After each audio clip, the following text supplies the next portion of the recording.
And we should be live again on YouTube, I believe. Yes, no, maybe. You can do it, YouTube. There you go. It just takes you a minute.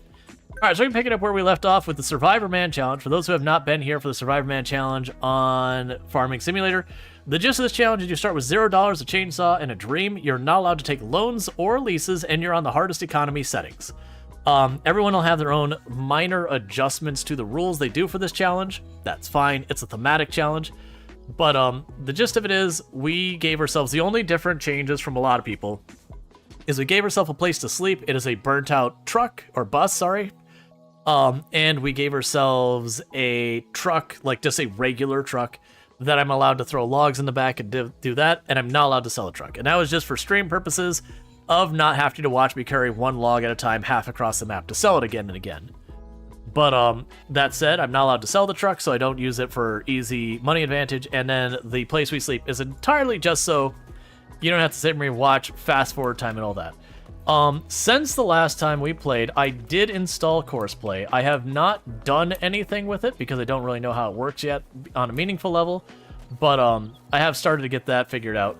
And that's all just around when you put your farmers out and send them jobs. I'm going to keep it all in the same normal economy settings. But yeah, so when we started, I started with $0, this truck, this chainsaw, that bus for sleeping in. You know, wonderful place to sleep. Definitely worth staying. Complete with MREs and a bed you should not sleep on. And a dream. We technically own this piece of land as well, but it had trees on it. We cut them all down. We used that money to get ourselves a greenhouse, use that money to eventually get ourselves some fields area and the equipment little by little, and have slowly built up. But we're doing pretty good. We just started getting into oil production, as in, like, vegetable oil. It's canola specifically. And we have also got ourselves working in this. As I recall, we are in March. So April is the month that I need to replant my fields. Double checking this. So this is just, yeah, not fertilized and all that. All right, double checking. We replant our sorghum. So you say you just need rolling. Okay, so we do not need lime for those two fields.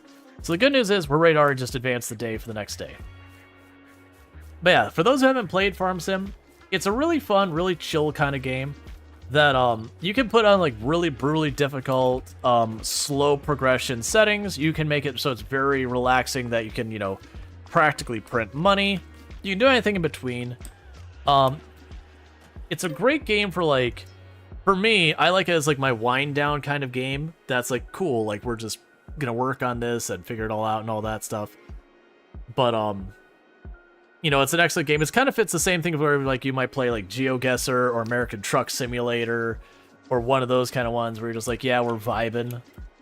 Oh, and we do have a lot of money to our name right now at 150,000. For us, that is incredibly wealthy. For a normal run, that's really poor. So you know it is what it is. All right, so we're not doing that yet. What were we going to buy? There was something. Oh, right. We were saving our money in case we get lucky enough to get a semi truck on sale. And if we do, then great. Okay. But yeah, so we've been coming a long ways with this run. But my immediate goals to deal with is I want to get a semi truck because then I don't have to use this sad little tractor and try and just make it work. Another thing I would like is a high horsepower tractor. So we already have one, but I want a second one. All right, I'll deal with that in a second. Okay, so I have not messed with Courseplay before. But my understanding of Courseplay is its intention is a Rimworld run fail. Yes. We had 3 back-to-back raids. The first raid kind of knocked us down a little bit. Like, no one died so far as that couldn't be rebuilt. Like, it weakened a bunch of our mechs, so they're all down. The second raid was a siege raid. I fired 1 shot, and the entire raid turned on my 2 people with the sniper rifles and ran them down. Basically wiping out the colony. We got a Man in Black event, and I was like, oh, I'm not going to continue this run, like, because we're basically dead. And before I had a chance to really worry about that, we had our stuff going. I'm trying to remember how we do this.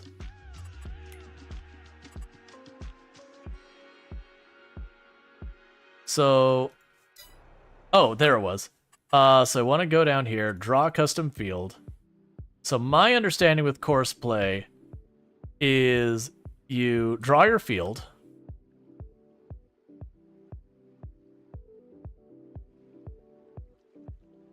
Which will also help because right now the game doesn't recognize a have field. So I save the custom field, yes. And I'm going to rename this field to sorghum 1. Cool.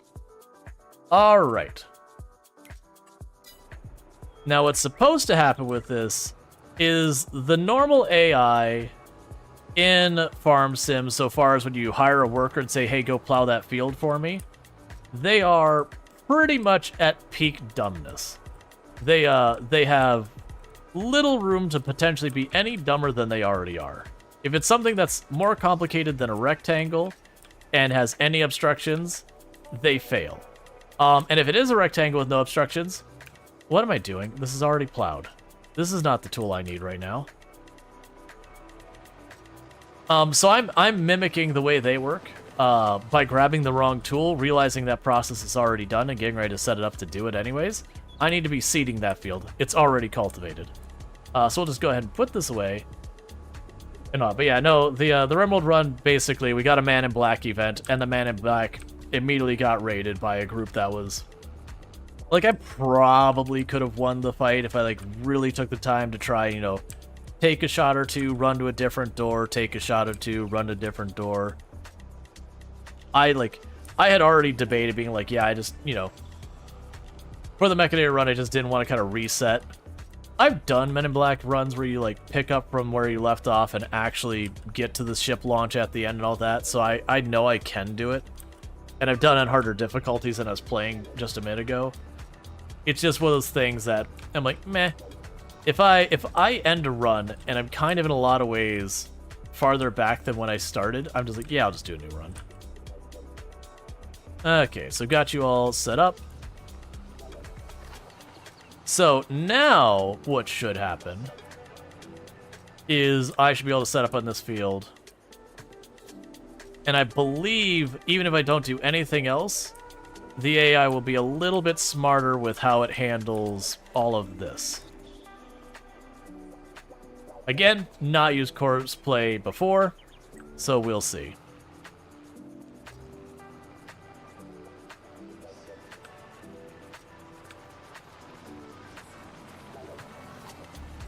Alright, so you do that. Meanwhile, I'm going to go grab the stuff from the greenhouse and drop those in my warehouse. Because my hope is... how are you farther back when you start? Don't you still have the research? Yes, so you still have your research, but you've lost all of the skill training on your pawns. And honestly, to me, the research isn't that big a deal in a lot of ways. It depends. Like that one, don't get me wrong, I had some important research done. We had geothermal and all that. But you've lost where you had a character with like 15 shooting, and instead you dropped to a character who's got like 6, and you got a character who had, you know, like 10 crafting, and now you've got, you know, 2 crafting. You get the idea. And those skills, there's some that you can level quickly, and then there's some that just take time. And then on top of that, like, any of the equipment they had could be lost. We lost some sniper rifles now. That's probably fine. We'd probably recover those. But then you also have the problem of now you've got a colony that's got a really high amount of wealth. And so while you're going to get a little bit of a cushion because the game does have some intelligence behind, like, oh, you just took some pretty bad losses. Here, let's cut you some slack for a minute. That doesn't last very long. So as far as your colony wealth, you kind of have colony wealth beyond what you are prepared to defend. I would also need to rebuild all those mechs, because almost all of them got killed or were downed and all that. So where I'm saying you start farther back, it's got more nuance than that. But the thing is, you're starting yourself on a very precarious footing. It would be like if you start a brand new run and then just gave yourself a base worth like $200,000 and then just have your first character or two there. You'll probably just die because the characters just don't have the stats to hold their ground in that type of a situation. Not unless you go out of your way to get like 2 characters who have, you know, I mean, honestly, 2 characters, it'd still probably not be able to hold its ground, because that's a lot for 2 people. What happened to RimWorld? We died. Got 3 back-to-back raids. 1 was a siege raid. First raid softened up our mechs. No real casualties other than the mechs, which can be, you know, easily replaced. The next raid was a siege raid. I got 1 shot off, and they immediately turned on me, and then just, yeah.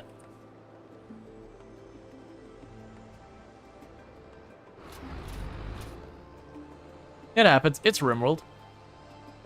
And the reason I think we had those 3 back-to-back raids is we were running Randy random, as opposed to a lot of times these days I run Cassandra.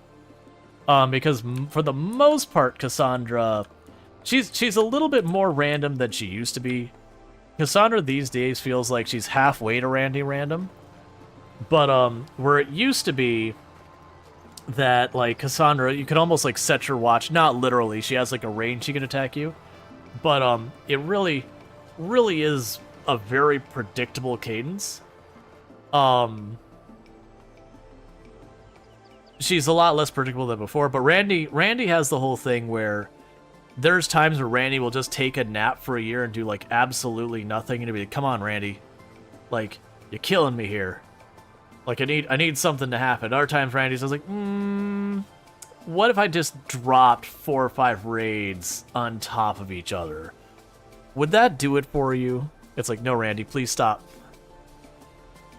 But honestly, that's the reason I usually run Cassandra these days anyways, is I do, because she'll still overwhelm you. She'll still hit you with the thing where, you know, she drops one event and follows it up with another event that's like the perfect storm of badness for you. And she does that a lot. Versus Randy, that there's sometimes you'll have just like... I've had runs where he's like, okay, you know, your food is stable, you got 2,000 food on stock, you're good, you're amazing. What if I Toxic Fallout? Okay, Toxic Fallout said Volcanic Winter, so you get like a whole extra year of no growing. You know, what if I follow that up, you know, and hit with a Cold Snap before you have any chance to recover? By the way, we're going to have a bunch of raids in here as well. Oh, and don't worry, we're going to have another Toxic Fallout. And you just eventually hit that point where you're like, what'd you want me to do for the last in-game year? I killed every animal I could, and there's no more animals, and I had a colony of like 18, 20 people, and I just can't ride that out for a long time. And like, don't get me wrong, you could probably trade caravan or anything. A lot of times those runs, I'll go like, where's my nearest neighbor? Oh, like 10 days away. Yeah, exactly. It's like someone's going trade. Yeah, no, there's that, usually when I have stuff like that, it's the being unlucky that nowadays I'll take a lot more time to try and have someone nearby to trade with. A lot of times I actually went out of my way to, like, be by myself because I don't like the caravanning mechanic as it is in the game right now. So, to remove the temptation to caravan, you know, honestly, it's removed people suggesting me to caravan and runs all the time.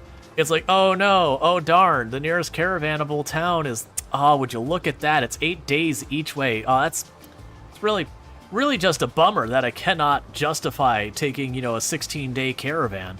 I guess you'll just have to deal without using the mechanic I don't like. And I'll caravan from time to time. Like, we actually tried to caravan for trade in the Mechanator one, then I forgot that the person I sent was incapable of social, because I usually don't end up with them very often. Not as a deliberate avoidance. It's just usually a lot of the backgrounds that lead to them not being able to social are stuff like psychopath and all that.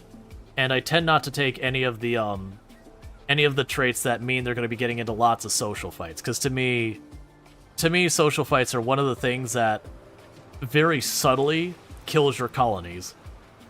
That, like, even a lot of colonies, when the actual means of which they die is in fights or disease, a lot of it I can attribute to social fights, making everyone despise each other and get into even more social fights. And the fact that everyone has, like, all these minor injuries they keep stacking up because they keep beating the crap out of each other. And it's especially annoying when you're looking at all of them, and all of them are, like, as happy as can be, and still social fighting. Because one will just randomly insult the other one, and the other one will snap at them.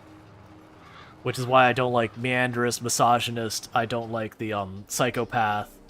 There's a couple other ones that lead to a lot more of them. Like, almost almost all of those, it's not that I'll never take them, but I see them as, like, where a lot of people avoid Pyromaniac, I see stuff like Psychopath in my book as something I want less than Pyromaniac. I wouldn't say it's technically worse, but for my personal preferences, I would rather take a Pyromaniac. I actually do take Pyromaniac a lot. You just gotta watch so you don't get too many of them.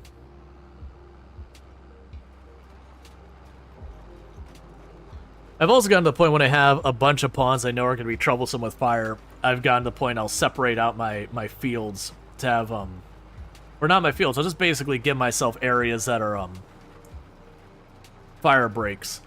So where you have like 4 tile wide between that and the next more flammable thing. And once you do that, like, Pyromaniac becomes pretty trivial. The only real danger is if they get into like your ordnance room and start your fire, or sometimes if things are off, like, in a bad way and they run off and they start a fire in your storage room, it can be bad. But these days, since I separate my food storage from my, like, random equipment storage from my, you know, like, my junk storage and all that, and I always, like, as soon as I get ordnance or chem fuel, I put them in their own room. Genuinely, I don't usually have much problems with fire. Because really, a Pyromaniac going into a fire break, usually just grab one person, they're like, alright, this is your job, just hover around this person for a minute, and it just fully counters it. And then you get the catharsis from them having their Pyromaniac break, so it kind of works out. It's only really bad when you've got like 4 people downed, there's one person who's just trying to patch everyone up, and then one of the people runs off and Pyromaniacs, you go, okay, do I stop the people from bleeding out or put out the fires? And no matter which you choose, it's a bad time. Alright, so you're getting pretty far along the way. We're gonna grab you and get you set up on the sprayer, because I'm gonna need the sprayer to put down both the fertilizer and the herbicide, so we'll put the herbicide down first. Let's see, you save inside the base from like 200 shamblers outside. Allies have come to help. Oh yeah, no, that's my favorite one. You're like, okay, everything's fine. This mech cluster is asleep over here. As long as no one touches it, none of these dangerous things are going to go active. You know, there's like 8 centipedes and all this over here. Like, all right, that's fine. That's a terrifying thing.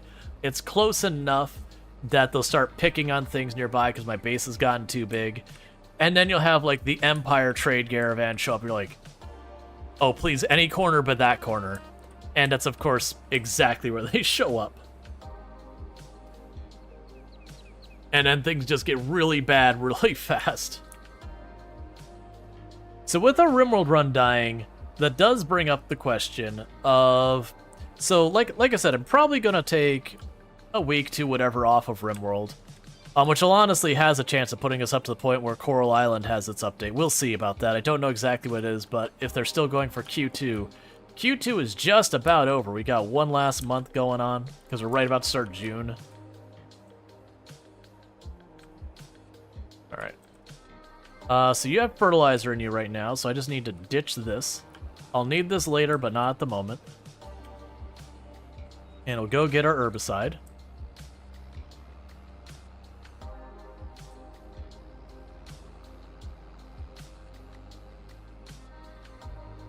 Yeah, so I think the plan for my acquisition this year is, unless we get a really good sale on a tractor, the moment I get to the point where I'm going to need to haul like crops and all that, I'm going to go get a truck.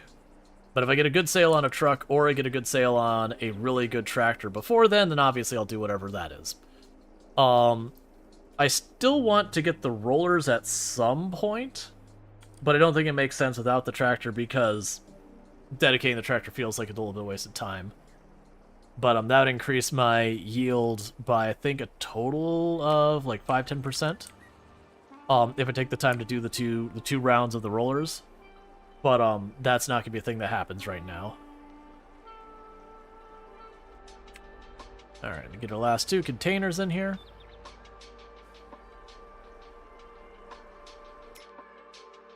Yeah, because this tractor isn't up to snuff. It's 170 horsepower. We're talking, I want something like in the upper 500 horsepower range.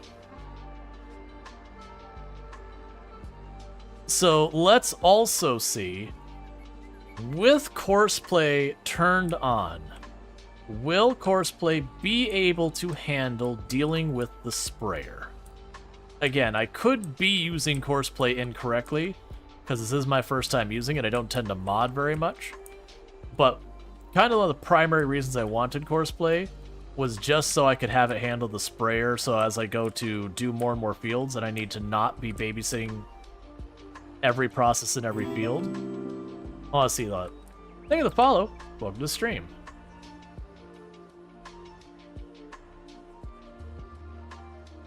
Alright, so we've got you lined up. So let's see what they do. I am going to keep an eye on this one because I don't expect this to go well. It's amazing how much work you get done with this little yellow champion. It's worth like half the tractor I'd normally use. Well, yeah, that's the thing. This little tractor is a little 100 horsepower tractor. It is not up to the task of half the stuff we do with it. But because we're doing this challenge run, I just don't have the money to do any of the major upgrades. This poor little tractor just has to do what's asked of it. Yeah, so let's see.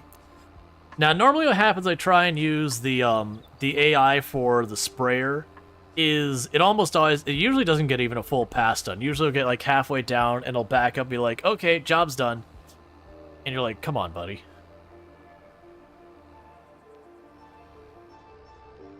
So my hope is that this is smart enough to do it. I am expecting to have some difficulties. One, because as you can see here, it's struggling a little bit to drag this giant sprayer behind it.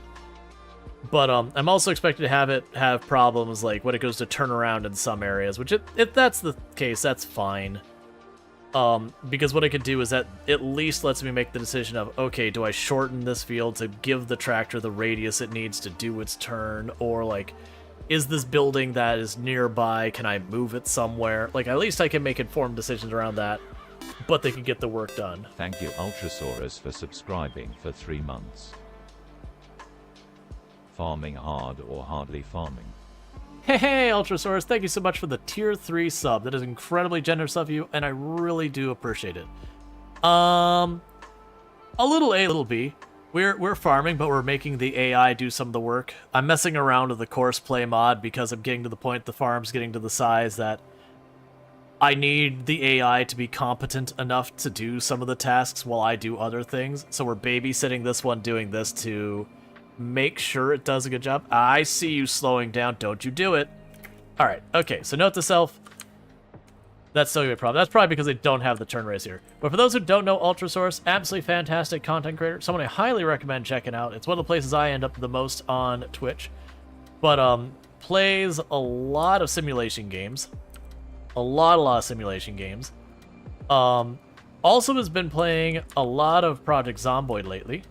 So definitely good times there. Highly, highly, highly recommend. Interesting, doesn't fold or unfold during the corner. Yeah.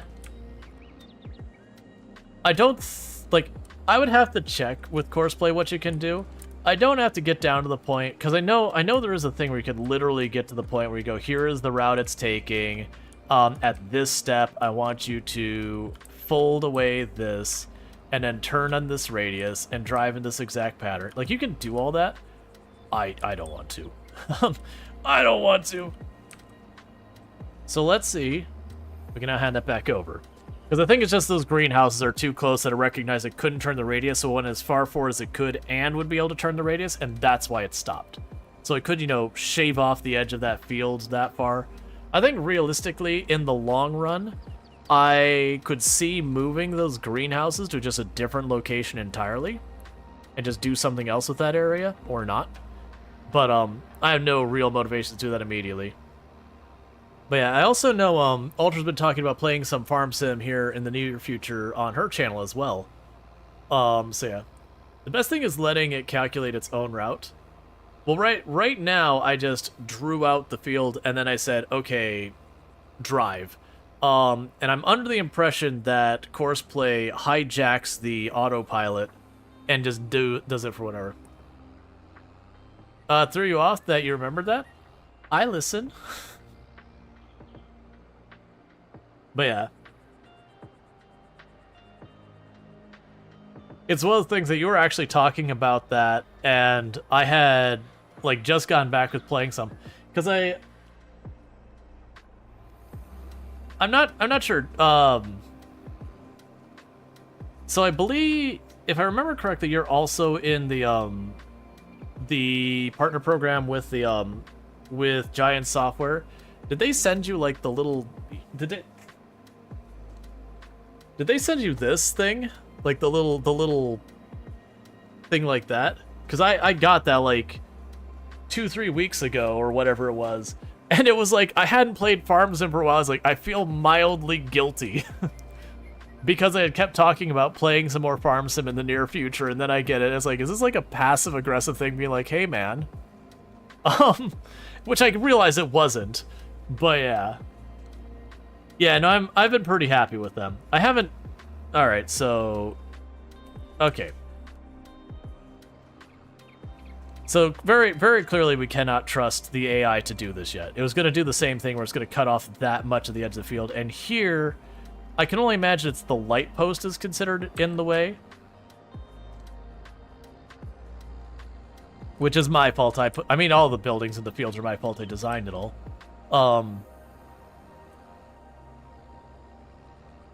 Yeah, no, it'd be good if I could go in and deal with that. I wish the AI in this game was just better.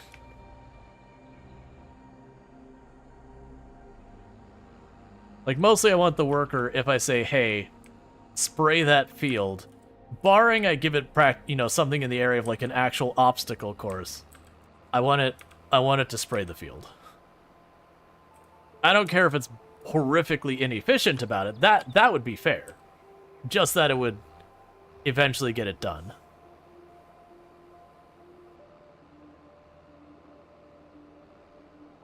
It might be one of those things, if I have it go long ways in the field, I'd probably have to hack back that forest some.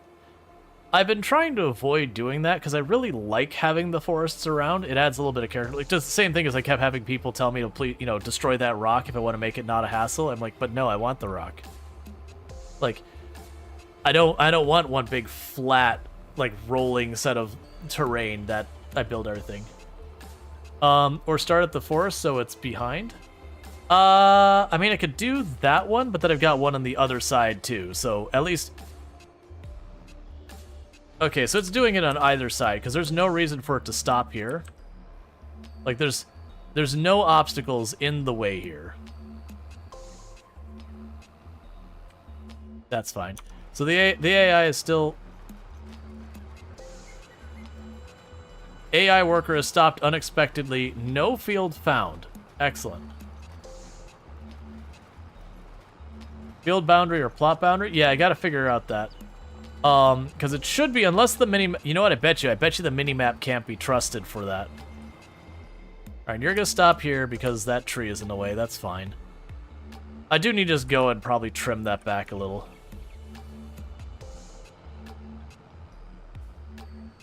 But at least here it's just this tiny little sliver at the end here, which is easy enough to fix.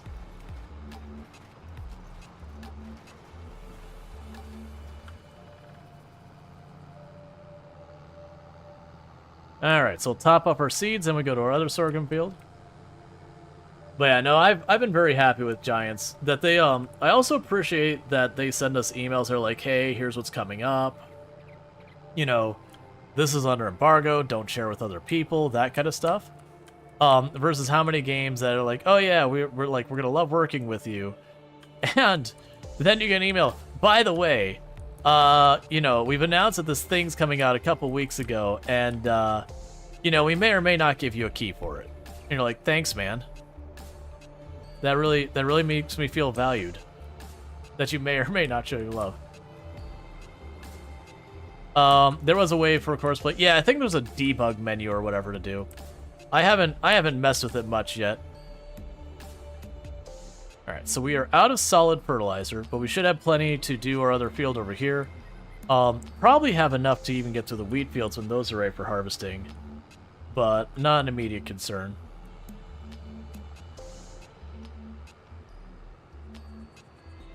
And I got our other sorghum field over here on the other side of the property. And we'll get that going. But yeah, and I've been very impressed with Giants. I haven't done anything to really make money with them because I don't know. I personally don't like going to third-party like websites to buy it, even though everything's on the up and up. I'm not a huge fan of Giants website, so I don't plug it like I probably should. But at the same time, if anyone wants to buy it from there, I would just buy off Steam. So they get a Giants thumbs up. Yeah, no, they're definitely better than a lot of the ones that. A lot of times they'll be like, we want you to be a whatever partner. It's like, what does that mean? Well, you'll play our game. What else does that mean? Wait, you want a second part of that? You're like, oh, I understand. So you benefit, and that's the partnership. Gotcha. But, you know, Giants, they have, like, an affiliate thing that they do that if people were to go onto the Giants website using my link or whatever and buy, you know, farm sim or whatever from the website there, then I would get a kickback.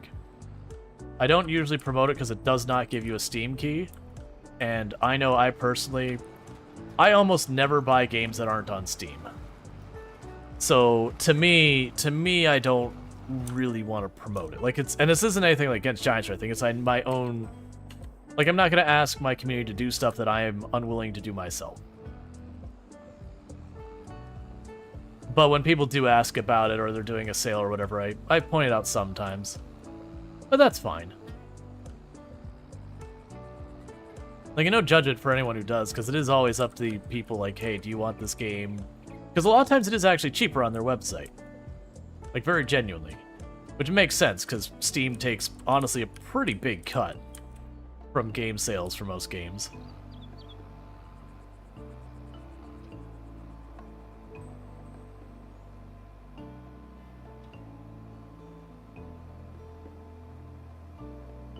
I'm just a fan of, like, Steam handling all the stuff, like the updates and everything, and having all of my games in nice, like, one spot. So it's the same thing, like, I don't really care for the Epic Store either, which, for the record, this is free on the Epic Store right now. Farm Sim base game, not the DLC, but the base game, free on the Epic Store right now, so if you do not mind the Epic Store, you can go there right now and say, I want it, and it's yours. Yeah, that's right. It's shift 4 or whatever for the course play, you know, debug thing. I haven't looked into it. That's kind of the thing that when it comes to messing with it, I'm really worried about trying to do that on stream, because those are the kinds of things that when you start messing with it and really getting down in the weeds of, usually can derail a stream pretty hard in my experience when you're starting to like fuss with mods and tools to get them to work the way you want and that kind of stuff. Perfectly fine for when you're playing on your own. But it's the same thing like when you have to troubleshoot hardware issues. Like when, you know, the mic is acting up or the camera's acting up. Like sometimes you have to. Like if your mic isn't working, and like what's the point of streaming if you can't do all that stuff? And then you end up having that whole like you're going back and forth, spending an hour or two trying to fix it on stream, and it doesn't make for great viewership and everything. As in for like the viewer's perspective, not viewership as in numbers. It also doesn't make great for that. And people understand those kind of problems. But it's one of the reasons like when we have camera problems on the channel, I usually try like really fast, just like reset the camera, reset the cable, that kind of thing. And if that's not enough to fix it, a lot of times I just put like a little image of like one of my emotes in the bottom corner. I'll be like, hey, camera's being dumb. Like, it's just a no camera day now. That doesn't happen very often. Alright, so now it's time to go get the fertilizer. You could lose an hour and have all of chat backseating you unsuccessfully. I'm not worried about the backseating side of it. Because I would assume there are people who really know courseplay and be like, oh yeah. Yeah, a camera said no moment. Yeah, we used to have those. There was for a little while, I used Elgato cameras. And for a little while, there was like bad software for Elgato that they were like constantly like the image would freeze and the camera would go down. And so there was a good couple weeks that it was like 2-3 times a stream I'd have to reseat the cable just to get them to work. And then sometimes they just wouldn't work for a stream, they just didn't want to. And they're pretty good now. Like, I still have them freeze up once in a while, usually when I'm switching scenes. But yeah. How's this? It happens sometimes, though. Your fixes on things are amazing. Always outside the box. The fixes on things are amazing. Always outside the box. I'm missing something with that. But hey, Allison Adventures. Can we get a shout out for Allison Adventures as well? For those who don't know, Allison Adventures, another fantastic content creator on the platform, plays a lot of Project Zomboid. So if you're looking for the Project Zomboid type content, you could definitely find it over there. Good times. Tends to do some pretty solid, like, challenge run kind of things. A lot of fun. Oh, like putting an image and doing no cam is a great idea? Yeah. Well, I think it's easy to get in your own head. You guess you'll follow then, maybe. Yeah, I know, I'm twisting your arm, I'm sorry. But, very genuine. Allison's been around for a while. Fantastic creator.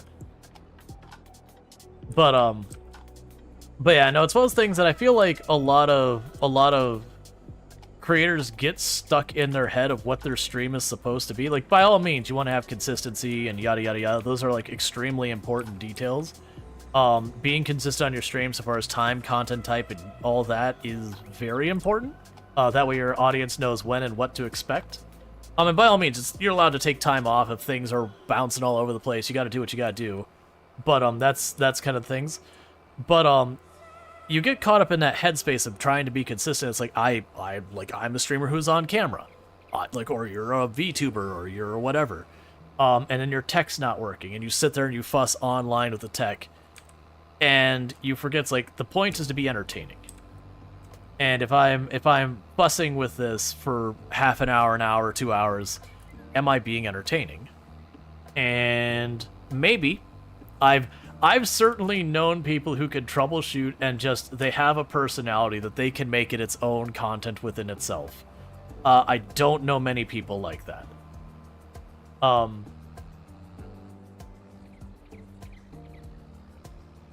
Yeah, exactly as Pankrar was saying. If something breaks, you take like 2 seconds to fix it. If it's not an easy fix, you move on. Like, you do the best you can with what you got. And I feel like the place I kind of learned that lesson was prior to streaming. It was when I was doing talks at like conventions and all that, which I don't do nearly as many nowadays, but I used to do them all the time. Because here's a hint: when you're not going to the same venue to give talks again and again, you just accept something is always going to break. You go to some random college to give some presentation, and their projector's broken. And if your talk depends on the projector, you just got to figure out how to make it work. And then you'll have other times where, like, their microphone's broken, or like they'll have this like really ridiculous setup for your computer to hook up to the projector, so everything doesn't run right, or the lighting's entirely wrong, so a bunch of your slides, the contrast is so impossible for everyone to see because it's just some bizarre setup. They go up and they say, you have S-Video, right? And you go, what the hell is this? 1998, 2002? What are you talking about, S-Video? For those who don't know, Pancraro, an absolutely fantastic content creator on platform, friend of the channel. VTuber, does a lot of good stuff over there. Where this stream, we very much go for like chill vibes.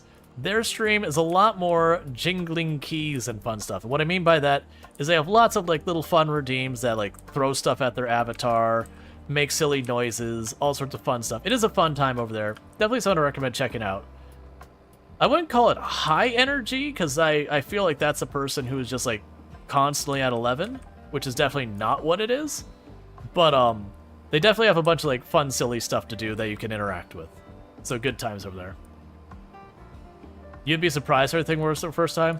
I cannot tell you how many presenters you have that go to conferences who get caught off guard by anything not working and will literally cancel their talk. Or they'll try and do the talk anyways and just like fuss with the tech the whole time.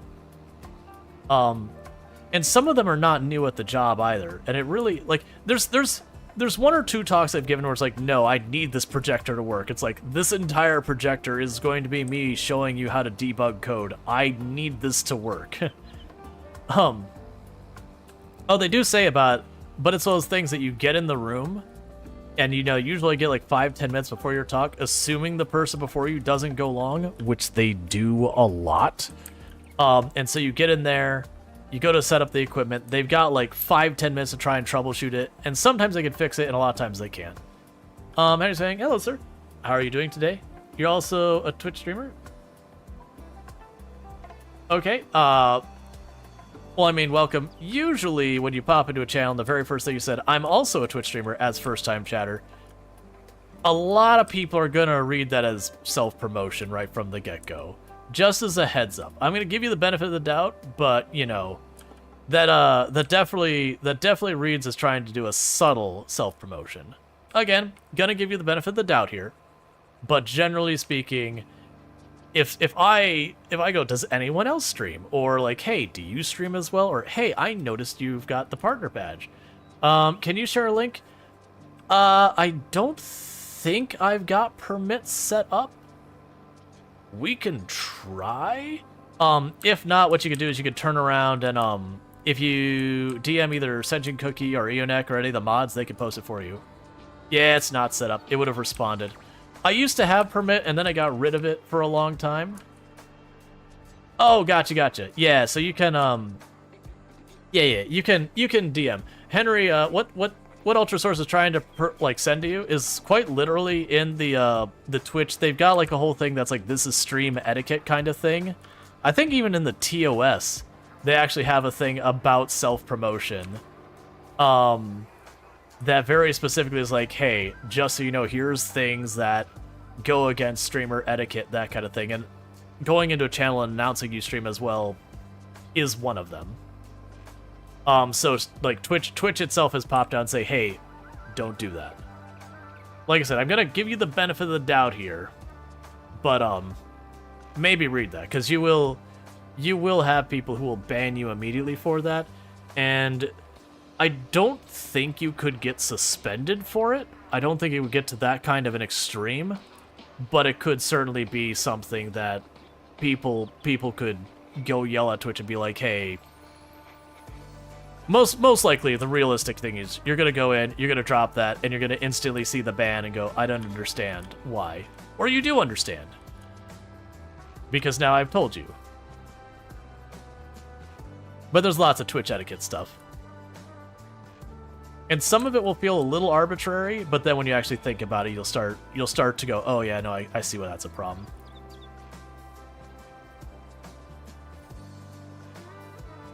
Do you think 2 main bans in a short while will get you suspended pending investigation? I don't know if they'll get you suspended. Like, I could see that being an automated process. If you think I have a command that will @ a person and link if you find that useful, so I can make a command, because I didn't think to do that. I'll just kind of write this down real fast. Create etiquette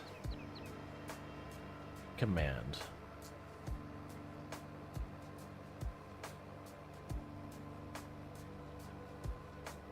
I'm missing a tiny little stripe in the middle of my field. Don't look directly at it, chat. I don't want it to hurt you. Don't look directly at the tiny little stripe of fertilizer I missed.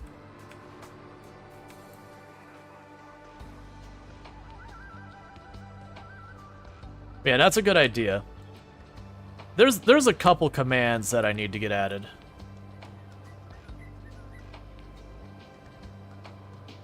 Makes you happy? Notes the best.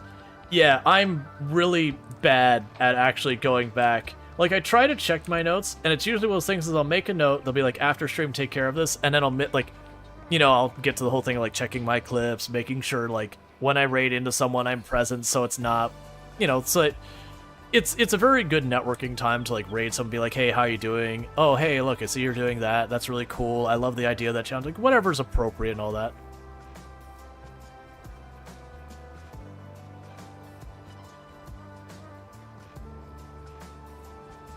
Yeah.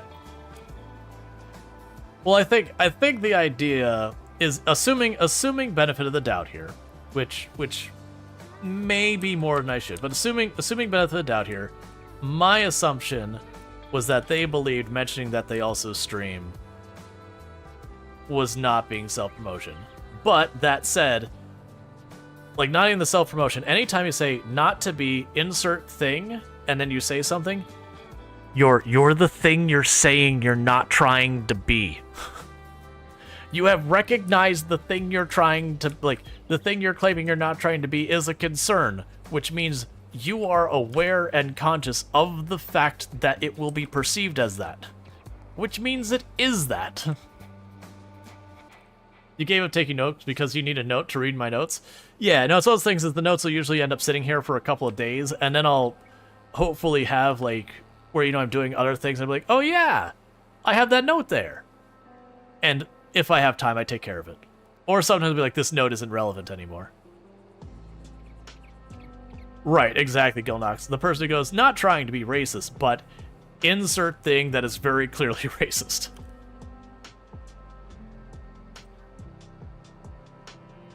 Right. That's a good way of saying anything before the but doesn't matter.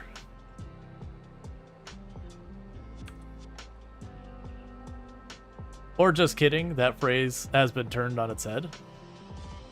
Oh yeah, just kidding and just joking. I haven't done it in a while, but I've had someone pop in, they'll say something that's very clearly not okay, and they'll be like, I'm joking. And I'm like, oh, I guess I just don't get the joke. What's the funny part? Could you explain it to me? And yeah, I haven't had the, it's just a prank, bro, but yeah, it's the same thing. But like, I've had a coworker who did that, and I pulled that one on them. I'm like, hey, like, I genuinely don't get the joke. Like, could you explain the joke to me? I don't understand what's funny about it. And eventually, like, look, man. It's like, look, man. I'm sorry. Like, yeah, just very clearly you knew what you're saying is problematic. Get a better sense of humor. You can crack jokes that don't have a victim.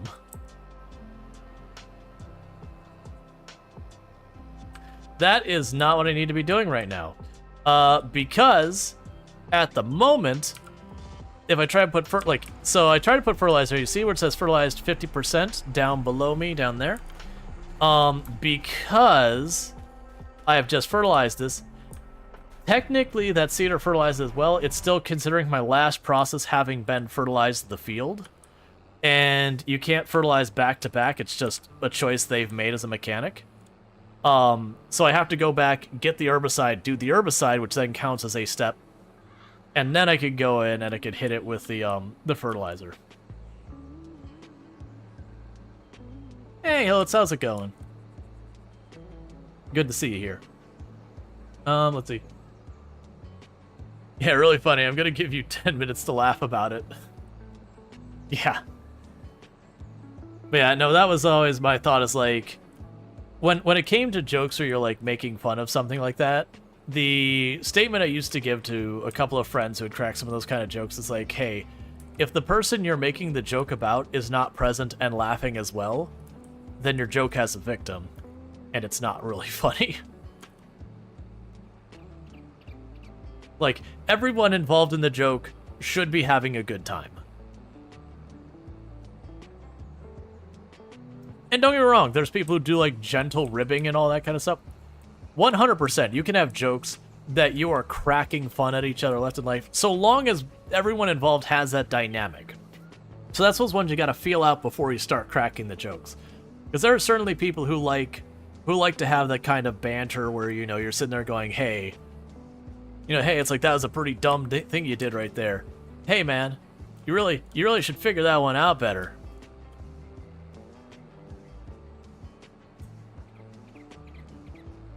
And so, like, there's that whole thing that's like, okay, as long as everyone's on the same page that they're okay with it, that's fine. Because there's certainly absolutely people who do tongue-in-cheek humor with each other all the time, where they're all like, you know, kind of the playful picking fun that's very clearly not serious. And again, as long as everyone on board is a-okay, that's fine. But when you're in, like, the thing to think about this is this is not a, you know, a group of 2 or 3 friends having a conversation. Right now we have just about 100 people in this room. This is like walking into a theater and then start, you know, cracking jokes in front of all of them, where you have no gauging of where anyone's personal values or comforts or backgrounds or battles they're having outside of there are. So you got to kind of, you know, think about the audience. Yeah, that's great. Most racist jokes punch down. Somebody's forced. Yeah, no, that's definitely a thing. Especially when you're talking a situation where you're talking like the boss cracking jokes and they're not really okay jokes. That who's going to be the person to sit there and go, hey, boss, that's kind of messed up. Like, maybe don't do that. There are certainly people who will stand up and do those things. I try to be one of them. But there is definitely a pressure there where you're like, is this worth me risking my job over? Or is this worth risking me, like, turning this into an antagonistic situation or any of those kind of things? And so there's absolutely that consideration. But yeah. And don't get me wrong, there's definitely times where you have that back and forth, like, bantery kind of joke where you're, like, kind of picking at each other, but it's, like, playful. Like, you know, when someone, you know, like, you're playing basketball or someone, and someone just absolutely whiffs a shot, and you'd be like, oh, man, I remember when it was my first time playing. Or, you know, like, whatever, like, you're being a little bit of a jerk, but it's a playful kind of way. So, like, everyone's on the level, it's fine. But there's definitely times there where you'll say stuff, and the person, like, will give you a look and be like, oh, wait, I'm sorry, like, I took this too far. This is my bad. Like, I didn't want to strike a nerve here. But you gotta have enough of a one-on-one or at least small group thing to get that vibe, get that feel, be like, all right, cool, this is a place that kind of humor will be enjoyed, versus, okay, this is not a good place for that kind of humor. And there's never a situation with giant audience that unless you are a comedy show who is letting you know in advance exactly the type of content that they are going to pick on everyone that pops in the room, and even that can be problematic. Like, unless you are going and opting into being picked on kind of thing, then, you know, it's rare the large audience thing doesn't have issues. It's a tricky thing to navigate, that kind of humor.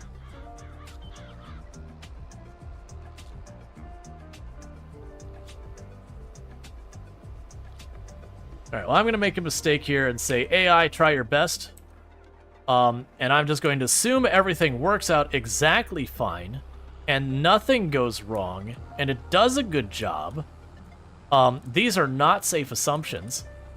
And I'm going to go deal with doing the maintenance on this and gassing it up. You sense the joke, you just had trouble interpreting it? Yeah.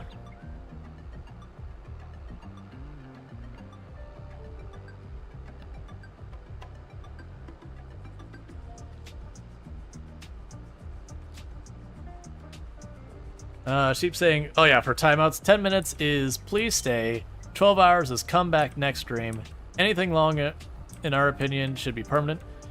Yeah, I don't think we've ever had a situation where we timed someone out for longer than basically next stream. Because honestly, by the time we're getting to the point of timeout to the next stream, that basically means it's someone who's probably normally someone that, you know, gets along in the channel and all that. They might just be having a really off day or whatever. And that kind of thing. And so you're like, you want to get a benefit of doubt where you're like, oh, this person, you know, they clearly had something to drink. Their filter's not great. Not like, if it's something truly problematic, they're still going to get knocked out. But, like, you know, they're just, perhaps their wall of texting chat real bad, and it's like, okay, clearly this one, like, they're reacting badly to their meds, or, like, they're, you know, clearly been drinking, or they're just in a really bad mood today, or whatever the thing is. It's like, all right, yeah, you know, it's like, we've tried to, like, get you to sit back a little bit, but you're not getting the thing. But, you know, you've been here a long time, so I know you're someone who normally isn't a problem. So this is your sleep it off timeout. You know, as long as you come back and everything's back in the up and up, we're good. Otherwise, you know, if this is a recurring problem, then sometimes you just gotta nip it. And then the 10 minute is like, hey, like this is the shot across the bow. Like, what, you know, you're pushing your luck. But this is like the warning. That's like the 10 minute. You see viewers specifically ask me timeout because of their meds? Yeah. No, we have a couple people who from time to time they'll be like, hey, my meds didn't come in. And then when they're not in their meds, like they are irritable and stuff like that. They tend to let stuff get under their skin real bad, and they're like, okay, you know, just time me out in advance. And usually my answer to that is like, I can do that. Like if they really want it, I don't have a problem with that. My mindset of, if I know that I'm in a situation where I'm going to be like short-tempered or whatever, that I'm not going to be a particularly great person to be around, I'm going to do what I can to not have that be a problem. And a big part of that is just going to be, okay, if I know this is going to be an issue, what I'll do... You are so bad at this. What I'll end up doing... That's just a mess is what that is. What I'll end up doing is be like, yeah, this is just a hands-off keyboard, you know, sit on them kind of moment. But like I said, for me, I'm totally fine. So just like, hey, just, you know, time me out for the stream. It's like, all right. Like that doesn't cause me a big problem. Now, if it started to be a thing that like every stream I was starting in, like 5 people were asking to be timed out for the stream, I'd be like, all right, look, you need to figure this out in your own time. But that's not been an issue. Man, I've seen that. I also know a lot of channels. You just tell people you love them when they're drunk? Yeah. Or a channel reward. So to be clear, the only reason why I don't have a channel reward for like the timeout thing or the, you know, ban me thing or ban another user and that kind of stuff, is Twitch is not very good about letting us know what has side effects. So for like example, where people would do like the whole like joke ban a person then unban them kind of thing. Now when it comes for the ban evasion detection, it can flag you for that. And it can also be a thing that sometimes when you ban someone and you unban them, so you've accidentally banned them and unbanned them, for those of us sharing ban lists and all that, sometimes those people will show up on other people as being banned in that other channel. Like, and I don't know if it's like a refreshing problem or whatever. So it is one of those things that a lot of those using them as gags or one-offs have side effects. Yeah, and also when you ban someone, it automatically unfollows the channel, which again can have side effects. So where they can be fun gags, it's one of those things that can have lots of side effects. So at this point, just since it's not all super documented what those are, I am of the mindset, I'm like, yeah, I'm only going to use timeout to actually sit there and, you know, say, hey, I need you to sit in the corner. And again, when someone sits there and says, I'm in a really bad place, just time me out, I can do it. I don't especially like doing it, because like I said, I don't know what side effects that can happen. Like, for example, if I have, we'll just say, you know, random user X, and let's say they've asked me on like 8 or 9 different occasions to do that, I don't know if there is some threshold that I will hit that they'll get like marked as suspicious user or whatever because I keep timing them out all the time. I don't think that's a thing, but you never know when Twitch is going to make it a thing. So I try to use the tools as, like, to do what they were designed to do, is the way, like, not as other stuff. I do think it is fair for someone to sit there and say, hey, I need, like, I'm gonna cause trouble if you don't time me out. And I'm willing to do that. I don't know, for me personally, if I know I'm in a sour mood, usually I'm probably not watching streams when I'm in a sour mood. That's just not my way to clear my head. I mean, maybe. I guess it depends on who. There's definitely some content creators I could see tuning into that I know will distract me from whatever's bothering me and all that. I'm also not the kind of person that when I'm in a sour mood, I don't tend to lash out at people or like get really confrontational. I would be more tending towards like avoiding people when I'm in a sour mood. And a big part of that is not out of fear, but like, you know, I don't want my sour mood to negatively impact other people as well. Like if I've had a bad day, like where I screwed up and I broke something and now it's a whole big thing, or like I'm dealing with an issue at the house where I have like a major repair that I wasn't expecting, and so now I'm just in a bad mood waiting on the repairman to give me a very unwelcome bill that I don't get a choice but to deal with. Like, I want to make sure I'm not taking that out on other people. Because it's not their fault.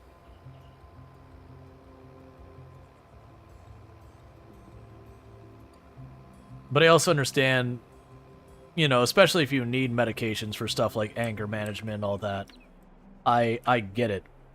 That a person is aware that they do have something they're not great about. And that's one of their mitigating things. It'd be like, hey, I know I have this problem. Like, I don't know, it'd be like, if one of my friends said, hey, if I call you, don't pick up. That's gonna be weird to me. Like, hey, if I call you, clearly, like, I'll probably be in a bad place, don't pick up. It's just like, so don't call? I don't know. That's a weird one for me. It's not a thing I've dealt with outside of streaming. Like, I've certainly dealt with people having bad days, of course. But I've not had anyone tell me, like, hey, if I try to communicate, don't listen. As, like, a normal discourse kind of thing.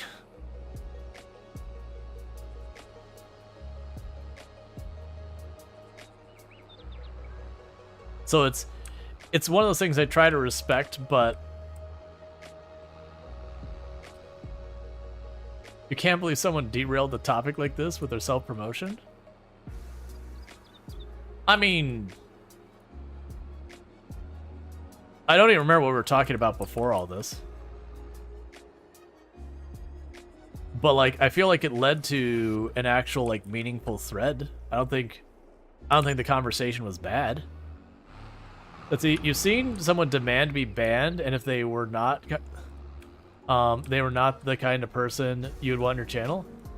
They're very quite negative customers. Oh yeah, no, I've had people, it's like, well, if you don't like it, ban me. It's like, okay. It's like, I don't even care, like, what you're talking about before. If your conversation's like, hey, if you don't like what I'm saying, ban you, it's like, all right, well, that's an attitude I don't even want to address, so get out. Thank you for the follow. Welcome to the stream. Like, if someone tells me to ban them for something, it's pretty easy to be like, yeah, okay, I can follow suit with that. Oh, right, I still have to do the fertilizer. This has been your regular Rual ramble. Thank you for tuning in. Yeah. Well, I mean, it's one of those things that, like, coming up with topic streaming, because you want to keep an engaging conversation going and having talking points. And often, like, active chat can make that happen, and all that.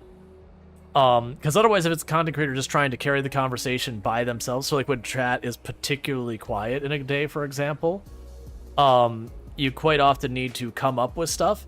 And it's not a bad idea before stream, if possible. You know, if you've seen some interesting news recently, kind of like mentally be like, okay, this is something worth talking about that's related to what we've got going on. Or this might be an interesting topic, that kind of stuff. A lot of content creators, and it's not like a big thing, like you take your notes, like here's the 10 stories for the day or anything like that, let me get out my script. But it is good to have like some talking points in your pocket. That way, if, you know, if people are being especially lurky, that you need to keep a conversation moving, it can be good to have some of those things. So there's absolutely that. But there's also a lot of times that, you know, events happen in stream that bring their own conversation up and it just goes where it goes.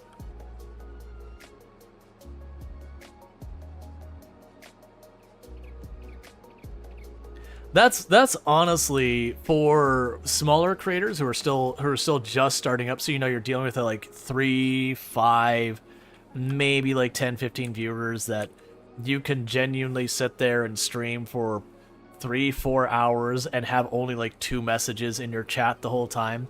I think honestly that is one of the hardest parts about being in that stage of content creation is you don't have an audience to play off of. So you can't really do stuff that does, chat interaction. You don't have a chat there to interact with. You can't, like, there isn't this back and forth conversation happening. So you kind of have to, just talk to yourself in a way that is hopefully entertaining or informative or whatever your goal for your channel is as your value prospect. And you have to do that in a vacuum. And that can be real rough. Because it also can be extremely demoralizing to put all that energy and effort into it, and then you get done with your stream and you get that email from Twitch like, congratulations, you did a great job today. You had an average of 1 viewer and a peak number of viewers of 4. And there's the meme image that goes around that it's like it's the person they're going, thank you so much for tuning in, I really appreciate everyone being there, and it shows like the next frame and there's this big tear running down their face and their screen just says 0 viewers on it. And you have to kind of do that, and it's just one of those things. If you wait for people to show up to engage, the fact of the matter is, because of how slow like the viewer count updates and all that kind of stuff, by the time you realize someone's watching your stream, they've been staring at your game, being utterly silent for like a minute, 2 or 3 minutes, and they've left because it was not interesting at all what they were seeing. So you have to stay at like fully engaged as if you're engaging with an audience of 50 to 100 people at all times. Yeah, and no one, let's see, and one of them being your own browser watching on stream. Yep. Which isn't some trick people do to pad their numbers. That's something you should genuinely do, is have something pointing at your stream somewhere. That way, you see that thing where like it goes blue and it has like the not like this, that the moment the stream has gone down, that you pause whatever you're doing, and if there's something you got to do on your end, you can start looking into it. Because it sucks when you think about that, like, you have done something on stream, it takes several seconds to get over to, people who've got the best connections. It's going to take them, like, well, I mean, when it comes to that usually goes, like, 10 seconds before it stops hourglassing to actually dropping. And then it takes them, another 5-10 seconds to type in, like, F in chat, or is it down, or whatever. And then that many more seconds for that signal to get back to you, for then you to read it. And so by the time the entire exchange happens, your stream's been down for like 35 seconds. And then you're starting to deal with it. Versus if you look up and you see like the not like this appear on the screen, instantly, okay, my stream is down. I used to keep before I got the mat set up for the Lego kits, I used to always have the laptop over there with it tuned in the stream. And that could also be really good, because it also was things that I had for a little while. It was a cable problem, but I would occasionally have the stream would go down on this computer, and like I would lose internet for a second, and like while everything was connecting, I could turn to the laptop, which was still hooked up because it's on Wi-Fi, and just be like, hey, like, I'm still here, like just an internet hiccup, like I'll be back in just a minute, like that kind of thing. I'm glad that got resolved. It was just like the end of the cable had gotten damaged. It was a hard to spot one, but I've got diagnostic tools, because I used to do a bunch of computer repair network solutions. I used to run my own company for a little while when I was a teenager.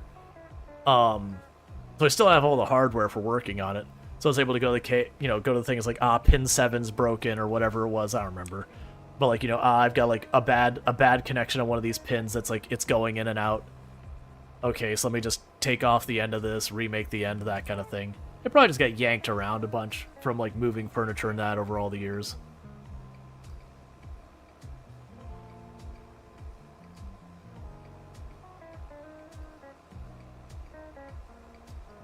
Alright, and this is the round of fertilizer that we've got going down.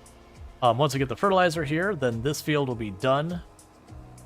And so then it will be a matter of, I don't think I have any other processes I need to do. No, actually, I think it's the canola I harvest first, and I think wheat is the next day, if I remember correctly. I don't remember which is which. But the point is, one of those two will come up for harvest. And that's kind of the busy part of the year in the game now, because it is like, harvest this one, harvest that one, go back to the first one to plant it, plant the second one, and then the canola can, or sorry, the sorghum can just kind of sit here for half a year till I need to worry about it again.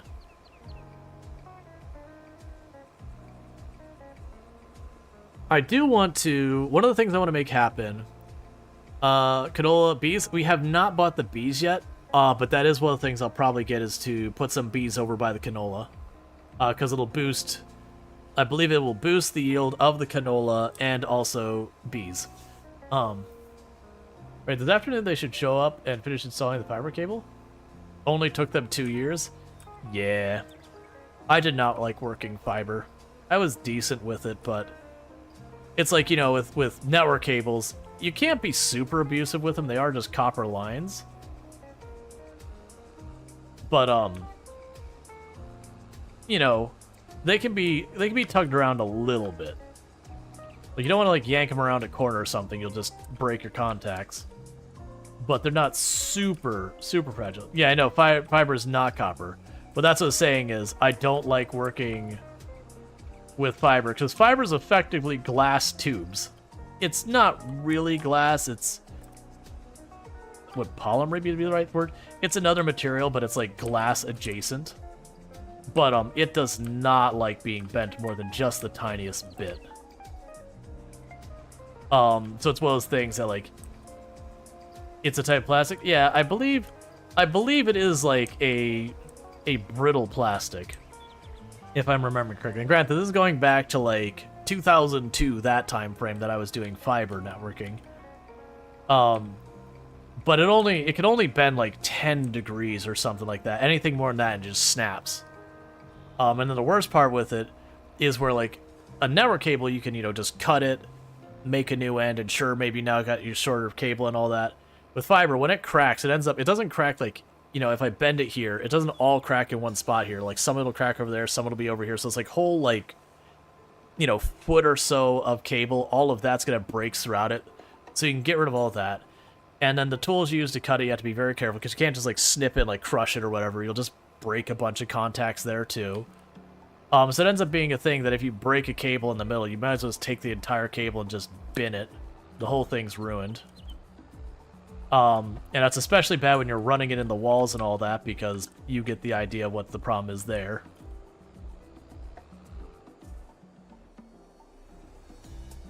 Yeah, plastic optical fiber, or polymer optical fiber, or optical fiber made out of polymer. Similar to glass optical fiber, polymer transmits light's illumination data through the core of the fiber. Chief advantage over the glass product is the aspect being equal. Is robustness under bending and stretching. Yeah, like the glass fiber, you just couldn't do anything. But then the polymer, it still can't bend much, but it can bend a little bit more. I don't know if the polymer one is new or that's what I was working with before, because again, it's been 20 years. As a note, longer runs are in fact glass. Yeah. Yeah, and you can bridge copper very easily. Bridging fiber, it can be done, but it's a lot more work. It's a lot more sensitive. Technically, it can hold the weight of a tree that falls, but will snap if you bend it too much. Let's see, the outer shell of the fiber is made out of Kevlar, from what a technician told me. I'd be surprised if Kevlar. It usually is a very, very tough plastic. Like, you've got to do something pretty bad to pierce network cables and all that. Like, you got to actually, like, take you know, a knife or a screwdriver and actually give it a good jab. That's the reason why most of your breaks usually end up being bending it. Isn't Kevlar protoplastic? I have no idea. I'm not an expert on materials. You remember carrying out installs of data centers using your Using your fist as a guide for the minimal radius it could bend. I don't remember if I had something I used to figure out its radius. I think it was for me. It's just like you had an idea that's like, okay, it can't bend more than like this amount. Because I didn't break many cables bending. Usually when fiber got broke, it was I was working with a second person, so he couldn't see the entirety of the run, and somewhere along the way it would get caught on something. So where you're trying to move it, like it's caught in like some piece of metal you missed in the installation or whatever, and so it torques it at that spot. But that was pretty rare. Like, definitely with people who are new with it, I saw them break lots of cable. But that wasn't me doing my, the business I was talking, because I was only working with a handful of people there who I knew I could trust really well. Versus when I was doing, like, the IT side of things, like network administration, assistant network administration. I had lots of people who got hired in and left. Some of them were really good, some of them really weren't. Like, some of them were really good, not for running fiber. Because understandably, it's their first time running fiber, and they don't realize, like, no, really, you cannot bend this. Like, it's not be careful how much you bend this. It's like, if you do not absolutely have to bend this, you don't bend this. And if you absolutely have to bend this, it needs to be the tiniest amount and no more.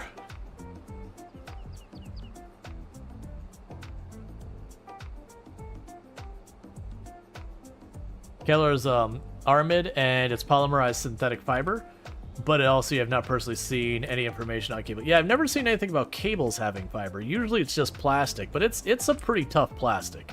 Like, it's not impact resistant or anything like that. But usually you break all the stuff inside the cable before the plastic goes. Like, even if you're just like pulling on it long ways, you'll break all the copper lines in a cable before that plastic gives out. If you're trying to torque it real hard, like, the plastic will start to get like a discoloration, but usually by the time you get that discoloration, you've started to break contacts in there. Maybe not properly fully breaking them, but they're damaged. Like, if you ever go to network cable and you see discoloration on the line, just assume it's broken. It may not be, but there's a very good chance it's broken. Because depending on what pins break, you can have a network cable still work without all 8 pins in good shape. You'll end up getting lots of problems, but it's not unusable. But it all depends on which pins.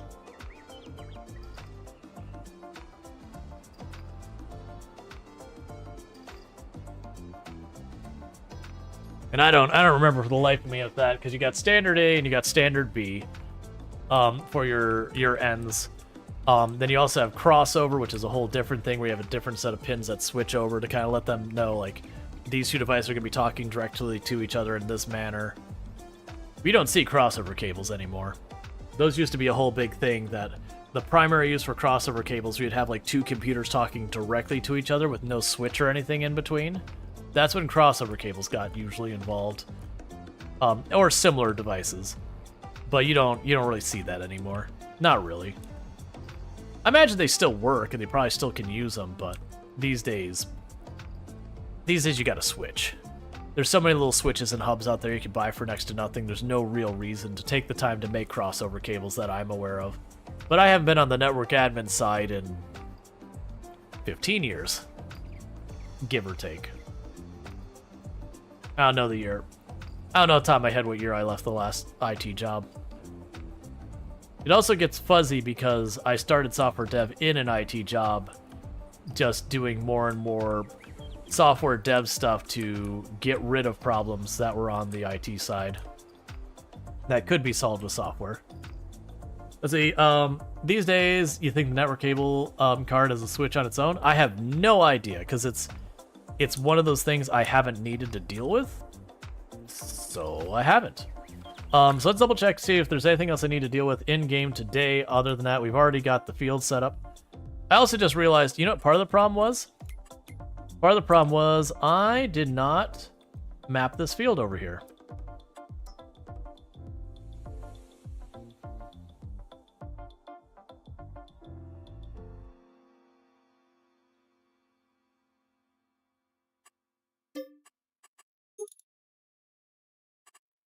All right. And so this is sorghum 2. All right, so back to what I was doing. So we planted the sorghum today. I have nothing else to deal with here. The next thing I need to do is harvesting the canola in July. And then after that, we would do... Well, the wheat and the canola gets harvested in July. Okay.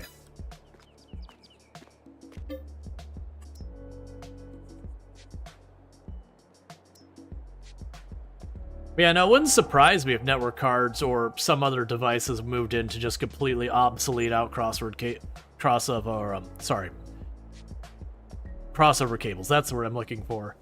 That wouldn't surprise me at all, because those are always one of those things that you'd have a crossover cable in your set of cables, and you'd be having someone help you and say, hey, can you go grab me a cable? And they would always grab the crossover cable every single time. And you have to be like, I understand I did ask you to grab a cable. I should have mentioned to you anyone but that one. That's the only cable that's the wrong answer. That's on me for not pointing it out.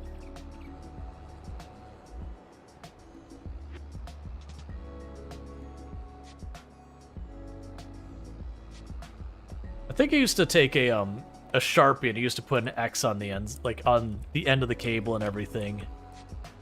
You just be like, don't grab the cable with the X's. Because mine weren't color-coded because I didn't have like 4 or 5 different colors of network cable I was looking at. Alright, so what are you? Yeah, so we don't need any of these things. So just go right on to our next day. Which takes us to June. Why keep the cable with the X on it? Crossover cables used to need to be used a lot for different troubleshooting reasons. Because like I said, you can plug one computer directly into another computer with one cable with no switch or modem or anything in between. So I needed to have one because there was, I can't even remember what it was. There was certain Oh, I think it was when I was talking to like the console port on certain switches. You had to have a crossover cable to that port. And then certain switches, when you went to connect one switch to the other, you need a crossover cable between their backbone connection and all that.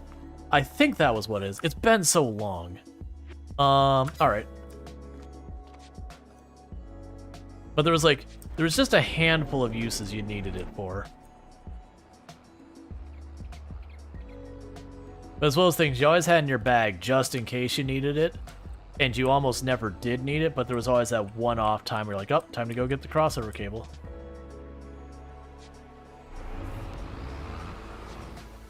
Yeah, PC to Switch doesn't like it. I think for like your higher end switches, like your Cisco's and all that back in the day, your 3coms, there was a special port for talking to the console on the Switch. So it's not as much like nowadays where you just remote into the Switch and do your stuff. They had a special port for remoting it as a means of keeping it secure, because you had to, get physical access to plug into that.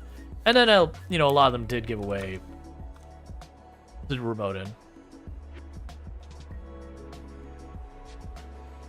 But yeah, it was just one of those things that was the thing you did. So we've got a tipper trailer here.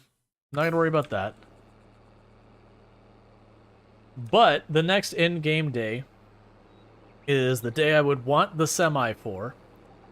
So when we advance to tomorrow in-game, if we do not have a good tractor or the semi on sale tomorrow, I am going to try to potentially... Oh man, 150 probably isn't enough to grab the semi plus the back end.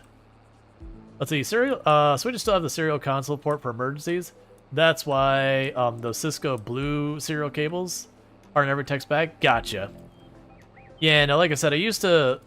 Like, a lot of the information about the IT side of doing network admin stuff, my information is like from 15 years ago. Little bits and bits that I picked up over the years from my own troubleshooting my own hardware.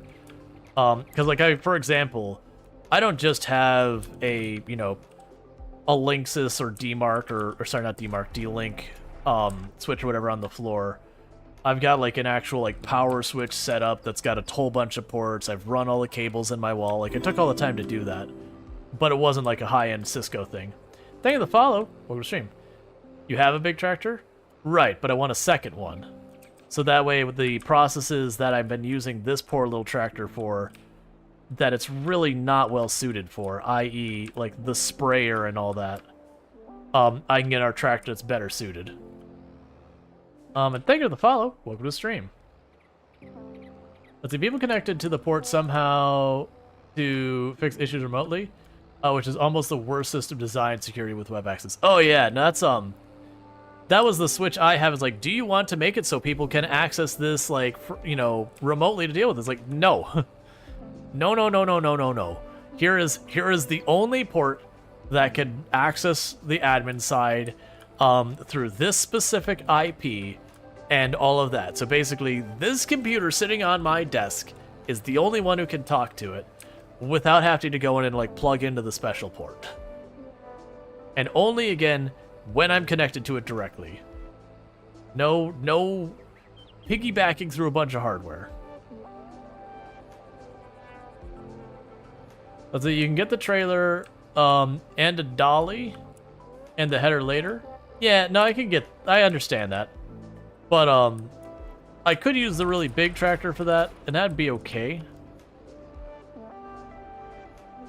I knew it was gonna happen when I started cutting in there and all that. Alright.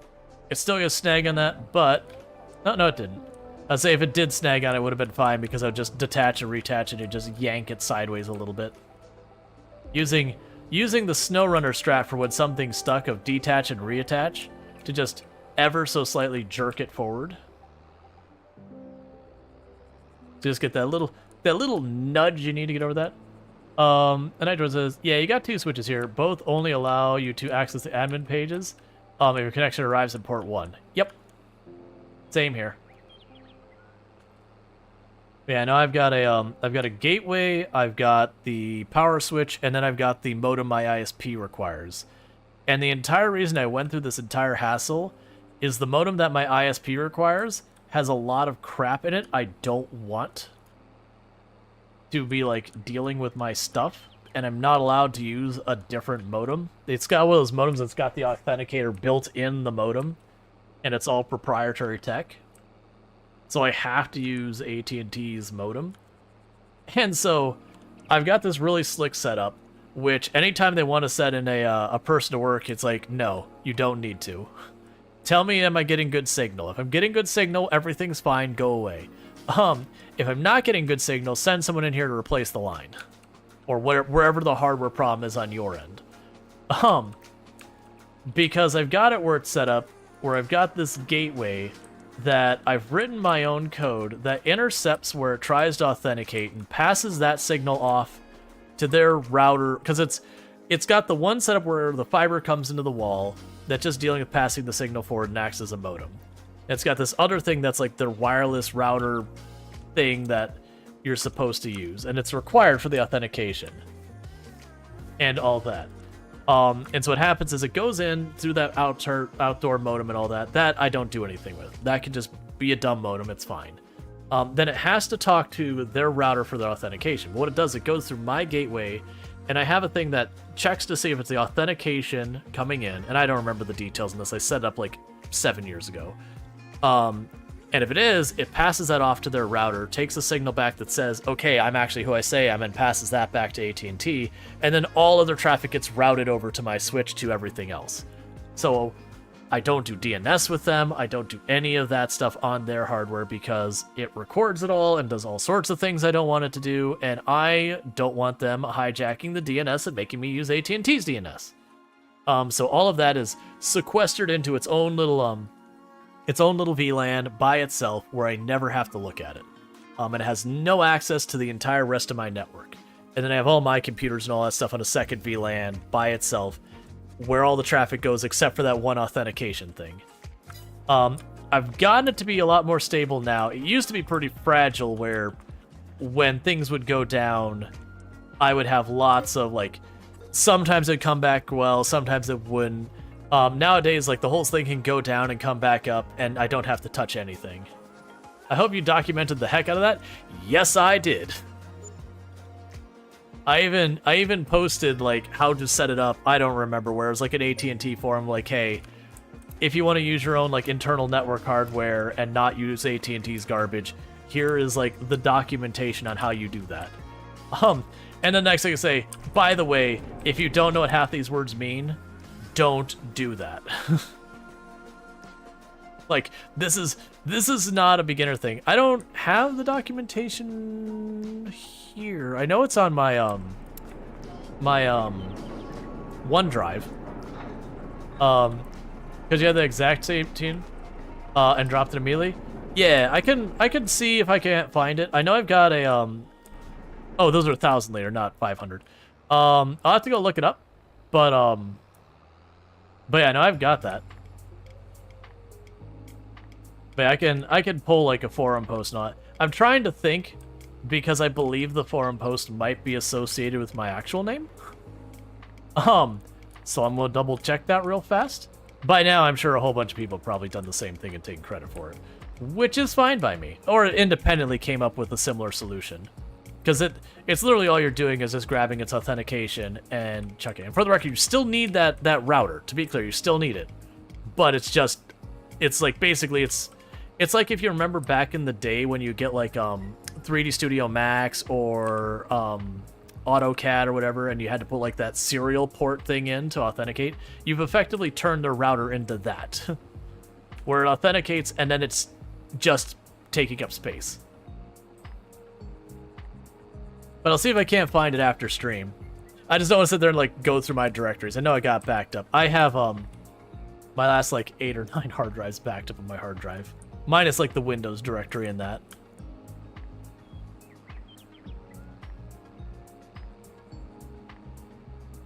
But I'll try and grab this stuff because I know I've got the script saved. I've got all that stuff.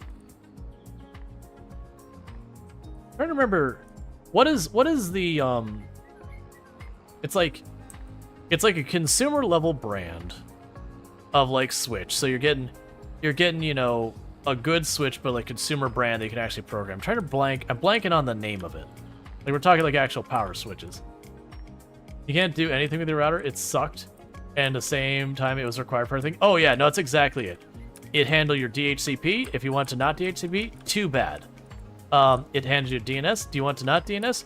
Too bad.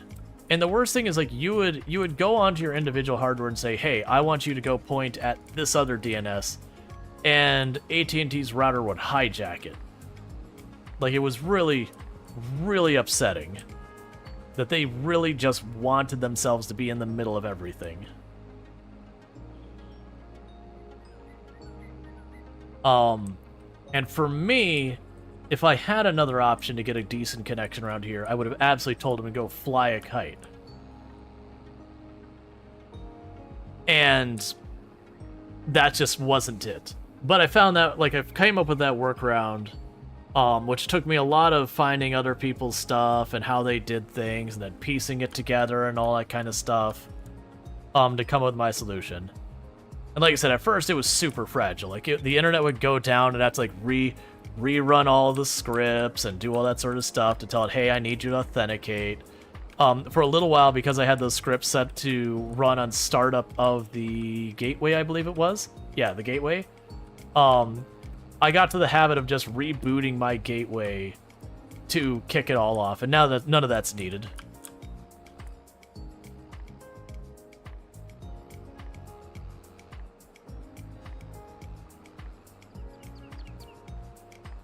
I'm actually sitting here thinking that I don't even think I've logged into my Switch or Gateway in 3 years or 4 years now. They've just been...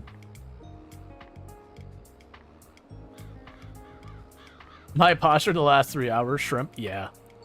I don't think I've logged into that in like the last 3-4 years.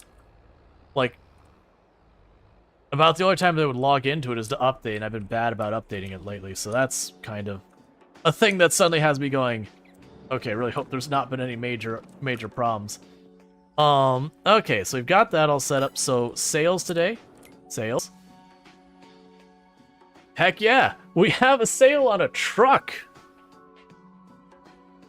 I feel like it feels like I must be cheating behind the scenes sometimes with what I get. Okay, so we've got the truck. For $15,000, we can make it a better truck. The wheel setup entirely doesn't matter. Yeah, now at the same time, I said sometimes, it sounds like a cheater would say, well, we've also had times where I needed something and didn't get it forever. So I'm gonna take the design off, take the additional headlights off, and all the other cosmetic stuff we're gonna take off. Capacity? Is that the gas capacity? I guess. That's fine. We do not want a license plate. All right.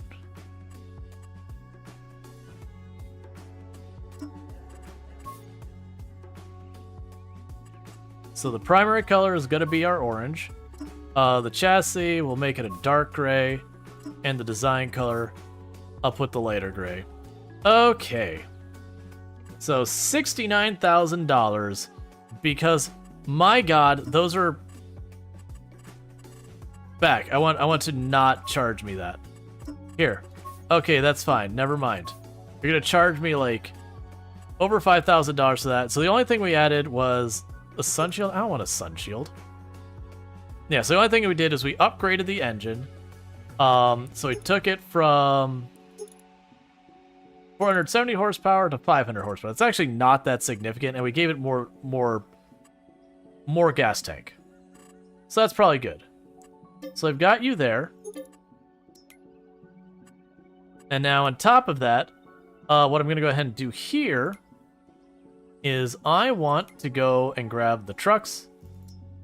We'll go to combinations. So now I've got the trailers here. So we've got the pallet trailer, which is $29,000. That's the animal trailer. What we're looking for is the biggest trailer for crops. Okay, so you are... Disregard that where I said the biggest trailer for crops, because I can't afford that. Yeah, because that'd be 79 or 75 meters cubed versus our current trailer is 22 meters cubed, which I could sell for 4,000. Well, that's a bummer that I can't quite afford to make that worthwhile. But what I can still do, and again, I might regret doing this, I am going to take the time to pop in here and grab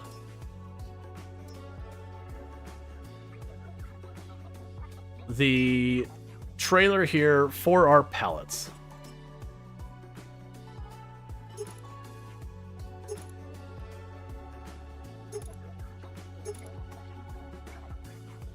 And no license plate. Do you cost anything does make you... Yeah. That's fine. Alright.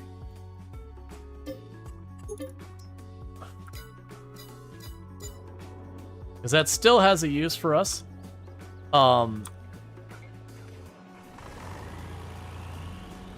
Okay.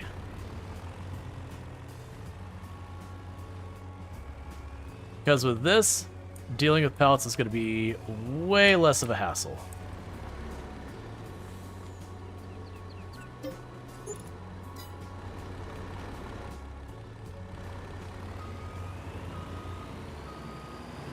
But then what'll happen is after our next sale, we'll probably get the one for picking up our crops.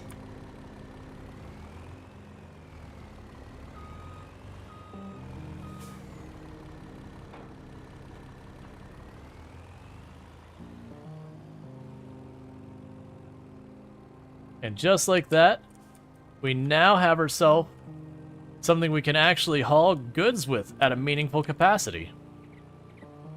And on top of that, it can go 55 miles an hour. It can go fast enough that we can roll it very easily by mistake. Just as intended.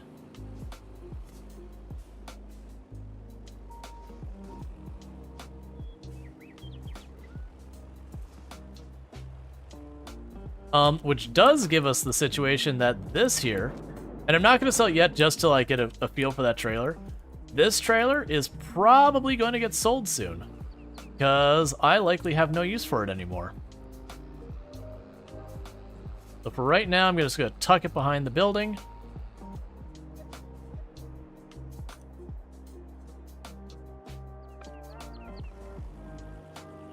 All right. But what we'll be able to do with this is we'll be able to buy the big water trailer for dealing with our greenhouses. That's the front of the building? Technically, yes. It's the back of the building so far as the things I need to be working on, but front of the building as far as, like, actually being the back of the front. Okay, so with this, we are on to the point of doing the canola, I believe, and the wheat. Let's double check that. So it should be, yeah, the canola and the wheat. So I could take a moment to pop over here.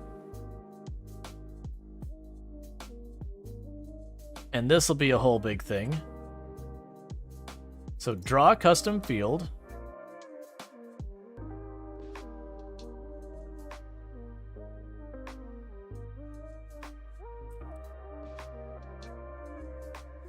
Because I decided I wanted to experiment with making this field not straight. Oh, this seems to be smart enough. It is following around the edge of the field. Like, even though I'm right-clicking here, it does appear it is kind of like going along the edges.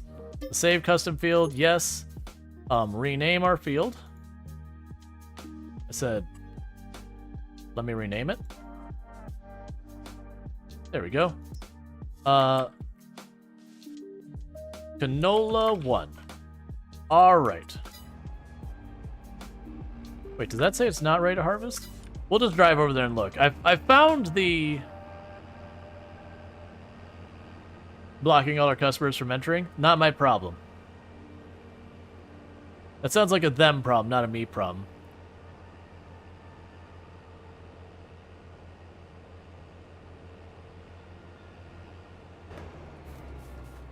You should be ready to harvest. Yeah, you're ready to harvest. Just being weird. Alright.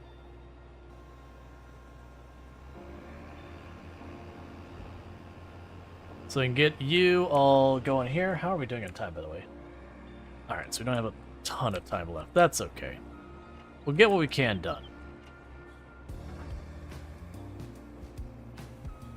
And pulled you up.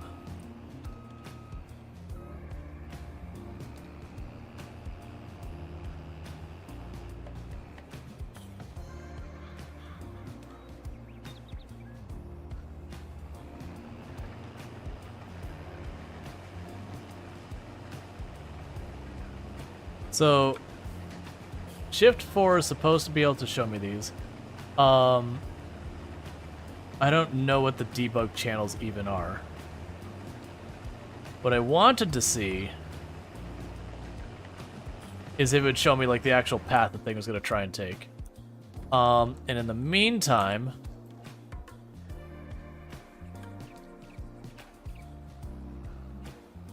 we get this tractor, have it still deal with the other trailer for right now. We'll end up getting the big tractor to deal with cultivating those fields when that's done, because we'll have to get all that done. So this is our big work day out of the year, because I have 5 fields to harvest. One that's a pretty big field, one that's an alright-ish big field, and the other 3 are pretty small. So I need to harvest them all. And then we look at our stuff here.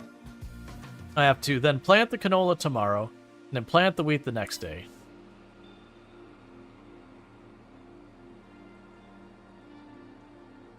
The truck plus trailer do seem to leave tracks. If the road is any indication. Yeah. All of the vehicles leave tracks to some thing. They can't see the tractor tracks particularly well in here, but you can see that they do leave tracks. Oh! I see what you're saying. Never mind. I missed the timing of the joke. Alright, so I'm going to need to collect the stuff from the trailer when it's heading back that way. Or, sorry, from the harvester. Because of the way the dumping thing is. Now, the good news is the canola only has to go to this oil factory right here.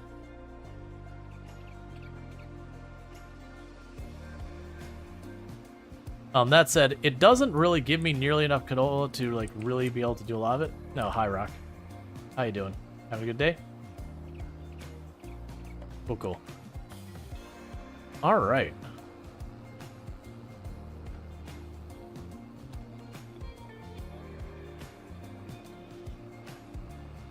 Ah, yeah, I keep looking at this corner thinking it's missing it. It didn't miss it. It's just, it picked up the thing and it didn't dump more stuff behind it after that point. All right.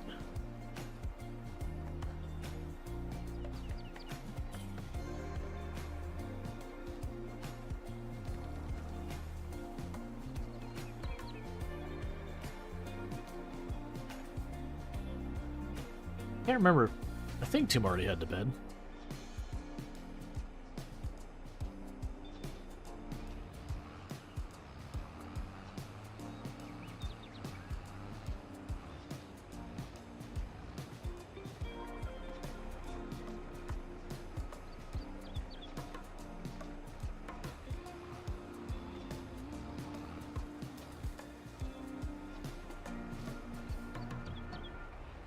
Yeah, so my hope is that the harvester will handle this all well. Because that's the whole reason I got Courseplay, is I want to set this up where I can count on the equipment getting the fields done and all that, and not have to like babysit every process. Alright. Yeah, so what I'll do is I'll have the this tractor pick this up. And we'll let the big harvester here take another lap or two. And while it's doing that, I'm going to take 2 seconds. I'm going to step away, and I'll be right back. But I'll have it where you can watch the harvester do, you know, harvester things as harvesters tend to do. Okay, so I don't need to empty it up that much, because we're only at about a third full.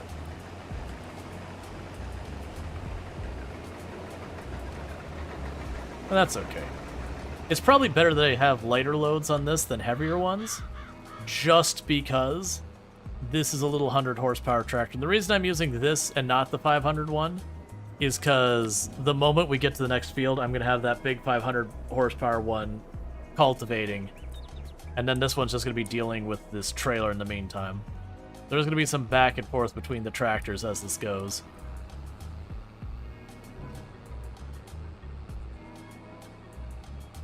All right.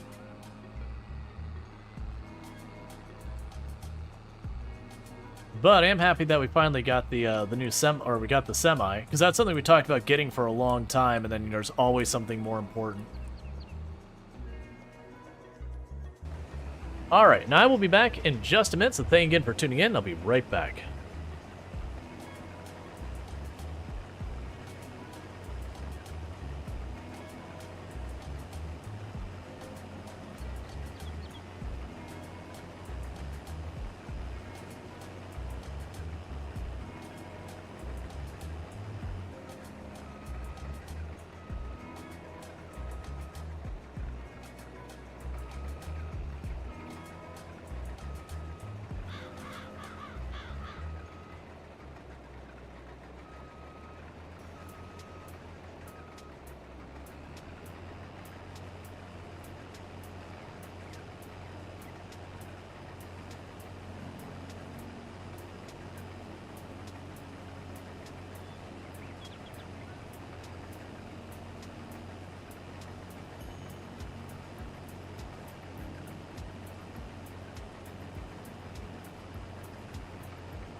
Okay, and Tomb did not go to bed. She fell asleep at her computer. That's the thing, like, a lot of nights you'll be like, oh yeah, heading to bed. I'm like, I don't remember her doing that tonight. But I also forget a lot of times and stuff like that, like, was that tonight? You know, like, kind of to get your time confused. It's all good. I've certainly done it as well.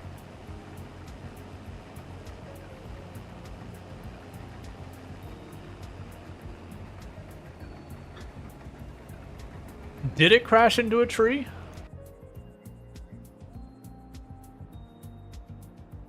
Did it get stuck on a tree or whatever?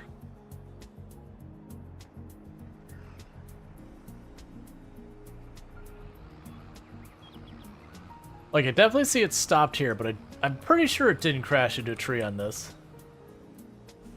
Yeah, and face first into a tree, backed up and turned around. Oh, okay. Yeah, it's gonna miss the edge of this field. Yeah, I'll have to see if I can't figure out how to go in and, like I said, my understanding, because I saw someone else doing this, and I thought it was course play, where it actually, like, literally you could see the vehicle was driving and it had, like, a blue line that showed, like, where it was turning around and all that, and then it could go and, like, drag and, like, click and drag and move those lines. I do figure at some point I'll have to do that. I don't really want to do that on stream if I don't have to. But I could see that, like, if I have one route that the tractor takes that it's like, oh, that's just not right. You know, just pop up the thing. You think that's a debug? Yeah.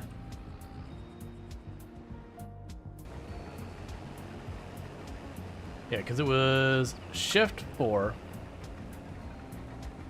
The next debug channel. I don't see anything here though. Like we're in the debug mode, and it puts a whole bunch of things on the bottom that says like here's courses, triggers, multiplayer, all that type of stuff. But it doesn't tell me anything.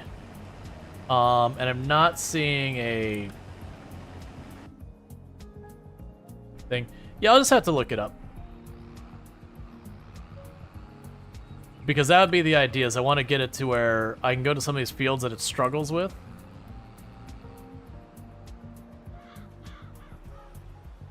Oh. I'm going to miss this one. Courses? I'd have to look. I gotta look at this, because I haven't gone in and tested this. I've seen other people work with it, but I'm just mostly tired with the built-in AI being so dumb that I put them on a task, and I come back and I get none of the task done. And it's like, alright, well, I guess I just have to do that myself. And the worst one is some of them, they'll just stop moving, and it'll just keep taking your money. And you're like, look, man, it's fine if you're gonna do the task, it's just not efficient. But, like, if you're gonna not work on it, I expect you to not take the money and all that.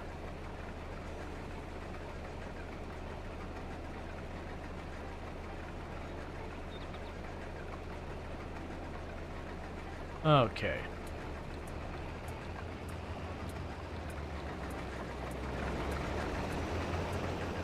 I don't know. Welcome back to being awake. Yeah, I was just me.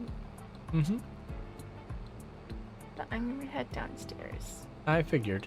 You sleep well. You sleep well. Never. Yeah, hubby doesn't sleep well. No, not consistently.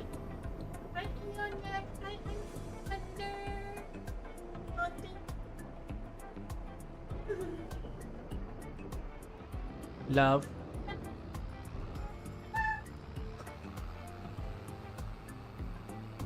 Oh yeah.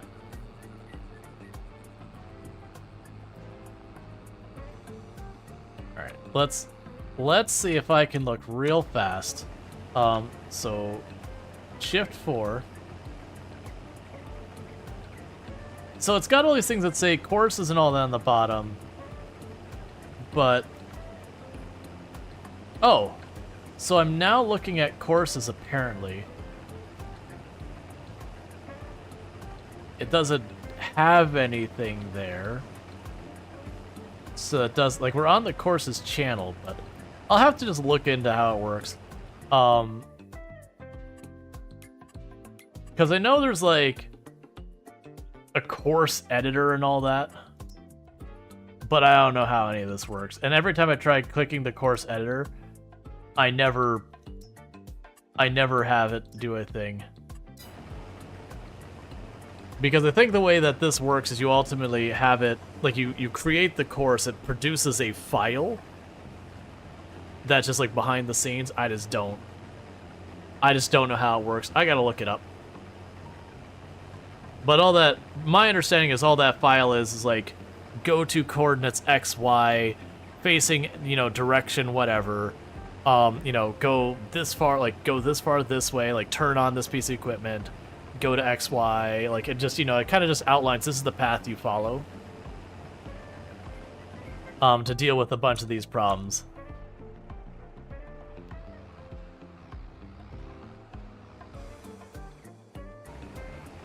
But I know there's a way you could change it in-game is the thing that's throwing me. Yeah, it's not well integrated in the UI, it seems. Yeah, I'm missing something with this. Because it's supposed to create the courses with course interaction. And I have no idea how that works. I'll just have to look up a YouTube video or something off stream. Get the cliff notes of it. Maybe we're like on a different save, just do a one.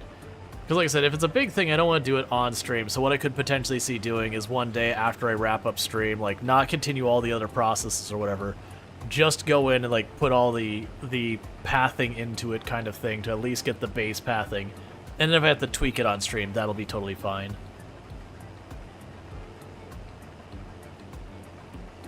Alright, so we're gonna get all the canola pulled up and all that good stuff.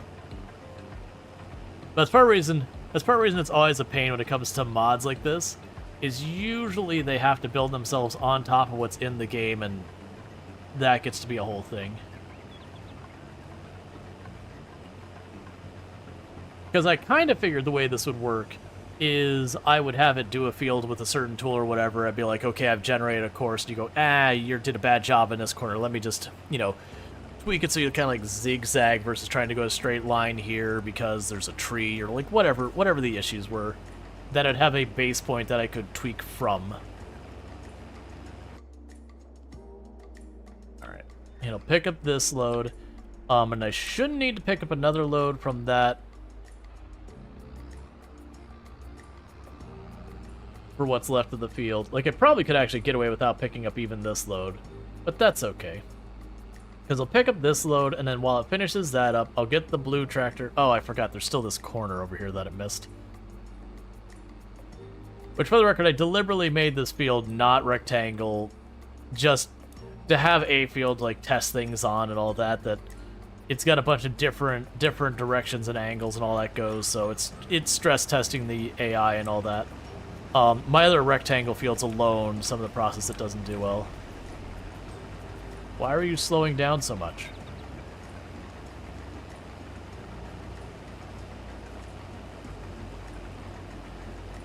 Okay. But yeah. That is, we've talked about things I'd like to see in the next version of Farm Sim, like the next major version. One is I'd like to see the AI just be better. Like, that for like 95% of the time, you could hand the AI a task, and it would get done. Like, just have that consistency. Like, I'm fine if there's like a particularly deliberately complicated field or whatever, it would fail. But that most of the time, if it was a rectangle, you could just get it, and it would get it done. So that's one big ask. But actually, like, for new content kind of stuff, I liked the idea of them having stuff like, you could turn on like different types of stuff you'd run to, like pests or mildews or whatever. So Google said it's delete and then bring up the HUD for course play. Okay, I'm willing to bite. So tab over to the correct vehicle, delete, and bring up the HUD.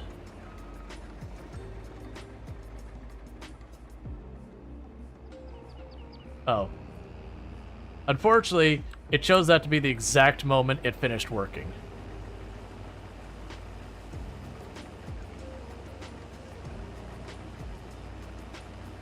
So, we'll finish harvesting this field.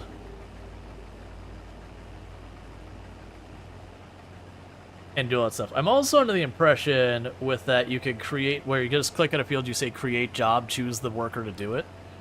I'm under the impression you could do that. I don't know that for sure. The harvester was such a great upgrade.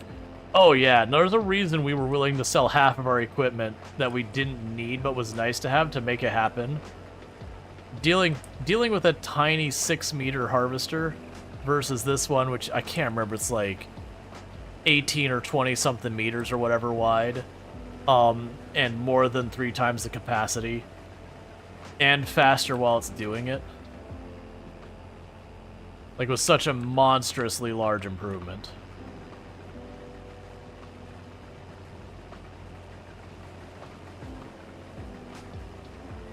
Yeah, harvesting, no, that was, like, it was, originally the worst thing was seeding the field at 3 meters at a time. And eventually we got the bigger seeder, and then it was, like, plowing the field was the biggest thing, and we got that sorted, and the sprayer, like, just hands down replaced the fertilizer, so we didn't really have a time that it was the worst. But the harvester was there all the way from the beginning, so dealing with it was becoming more and more of a pain. Alright, so the whole field is now done. Did I miss an edge there? Is that just graphic?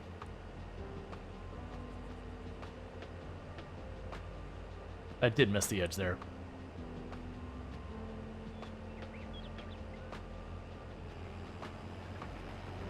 Man, we can still get like a whole tier larger of the harvester, but it's major bucks, so I probably won't worry about that for a long time. Same with the cultivator. Technically, I can get one larger cultivator, but it's only the tiniest bit larger, and then it is extremely prohibitive. And one of the reasons I didn't get it is I don't have a tractor that's got a high enough horsepower to use it reliably, if I remember correctly. So it'd be like double major expense. We'll eventually probably get it. No, okay. I was like, don't put it in the trailer I left parked there for whatever reason.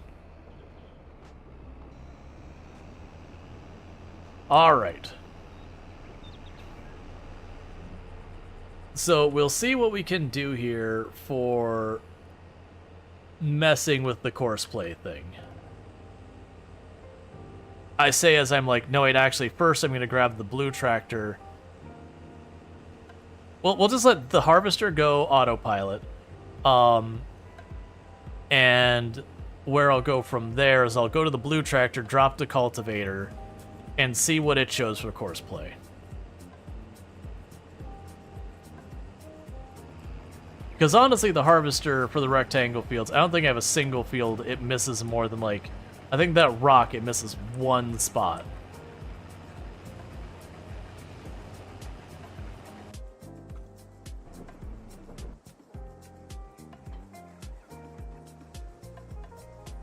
Oh, drop that. Grab the cultivator in the meantime.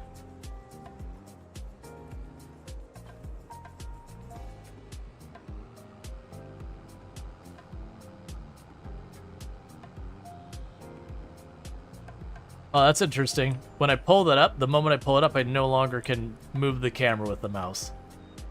That's fine. So it hijacks the mouse, which is totally fine.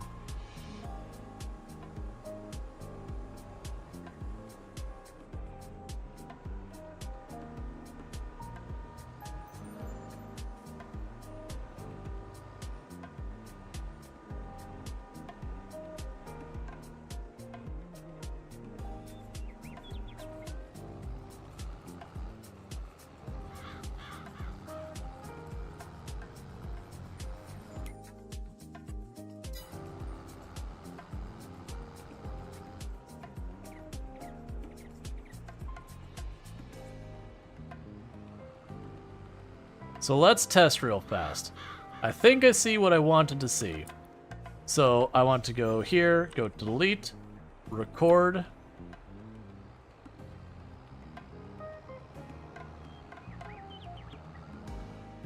I'm not doing what I need to do.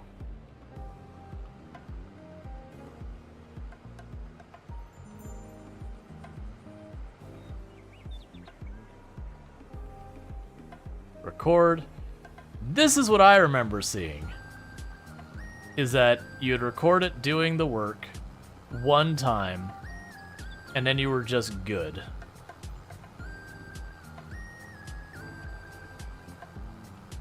And then you could turn around and be like, okay, let me go ahead and clean this course up, all that kind of stuff.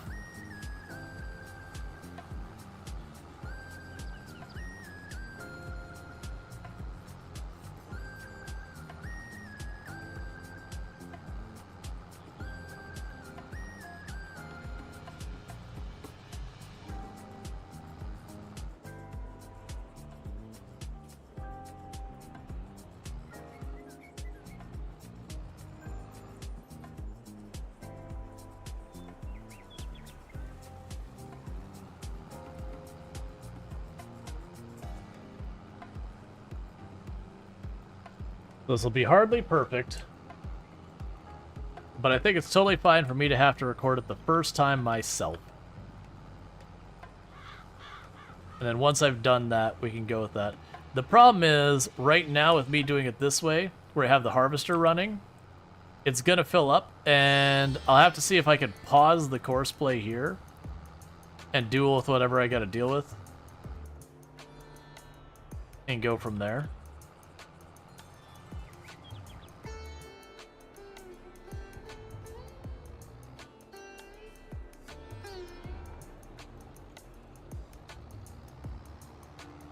And so stuff like that where I have all those points, I believe I can go through and like those sloppy ones that like slacked this way and that way, I can go and tidy that up. I'm hoping I can pause the recording, jump to the other vehicle, and come back.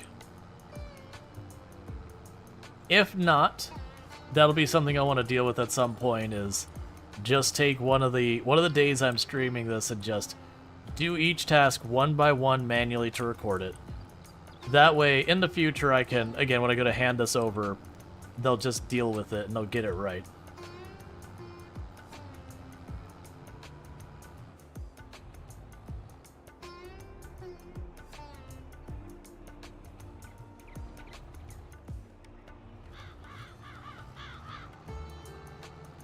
Okay.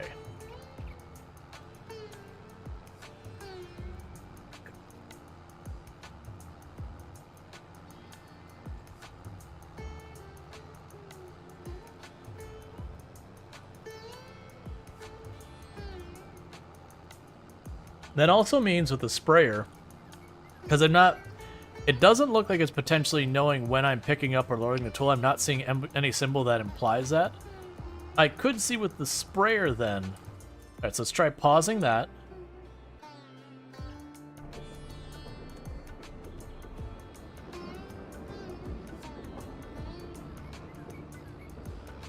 But I can see with the sprayer, instead of doing it like where you go off and you like the way you do intelligently, you collapse it, turn around, and all that. I could see instead like, you know, backing up, doing like a reverse kind of thing to get in position. Something you wouldn't do in real life, but would make it so there's no conflict point. Yeah, so I see these offsets. Empty went over a certain amount.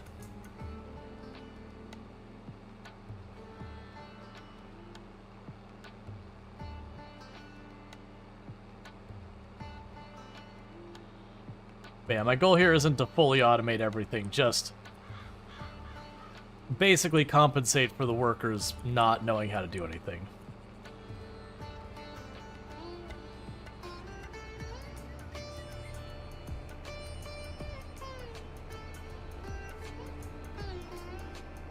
Alright. Yeah, so behind me will be fasting going ahead and around. Yeah, so this will get the grain mill going, and then we've also got the oil mill going. So that'll all be good news, because that means we'll get all that. Let's actually double check that. Let's check our production lines. So those have water just fine. You've got everything fine there. The canola's running, so we're good.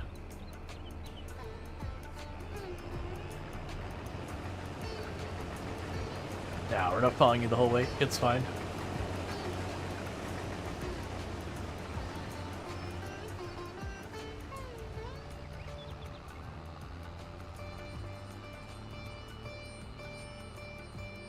Because what's going to end up happening, and why I actually care about this now, is probably the next in-game year, there's a good chance I'll buy another plot of land to get another field of like canola or sunflower or whatever going.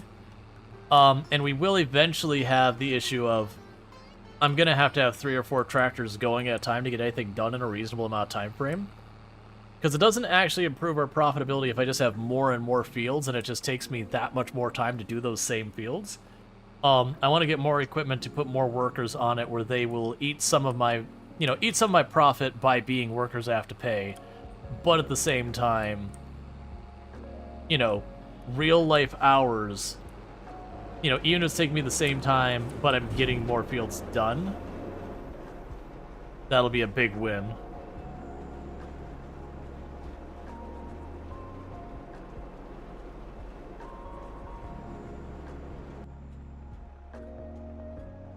Okay.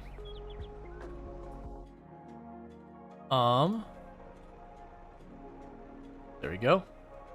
So unpause that.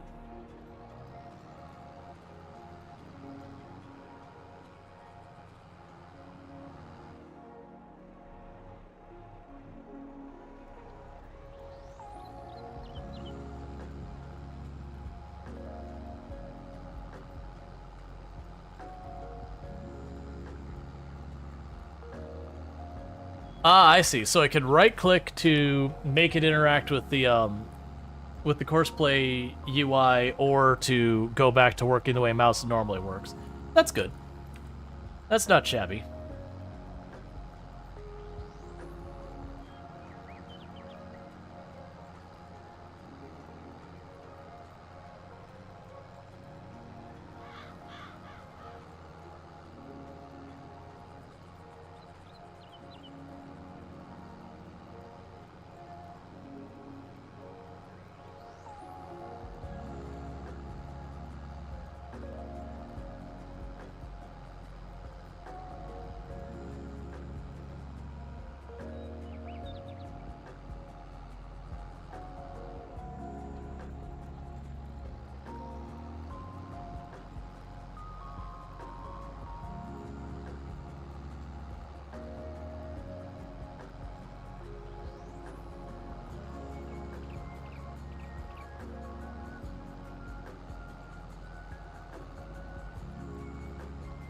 Alright, so pretty soon I'm not going to want to do that. I only want to do that for the one spot because there's trees off the edge, but we'll just make the next row straight again.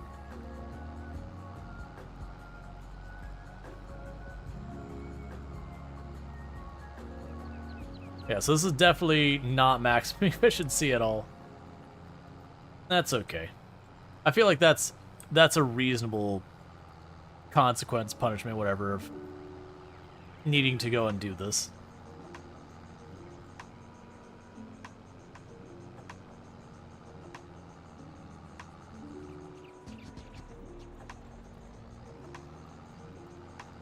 Happy long weekend? Thank you, Snoot. I appreciate that. I mean, for me, streaming, it doesn't really change anything, but yes, for everyone enjoying their extra days off and all that, that's good stuff. I don't mind, because it means there's a good chance a whole bunch of people are going to hang out and all that stuff. For those who don't know Snoot, absolutely a fantastic content creator. Definitely someone to check out. Been playing a lot of RimWorld, so definitely good times over there if you are looking for life on the Rim. But VTuber makes some really solid content, so definitely someone worth checking out. But it's good seeing you.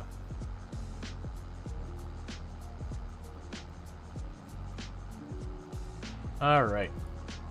And I'm not going to do like the whole shimmy here. We're going to kind of overlap what we were already doing. And that's just that way I can get the next row to not require me to do like this little weird shimmy here.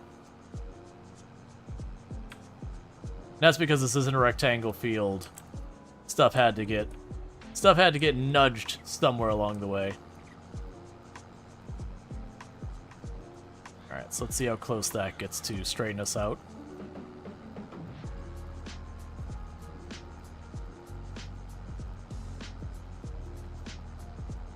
Yep. And has the I parasocial you, and then my response is thank you for parasocialing. I need to get that to be like a proper emote, and one to not actually use a command.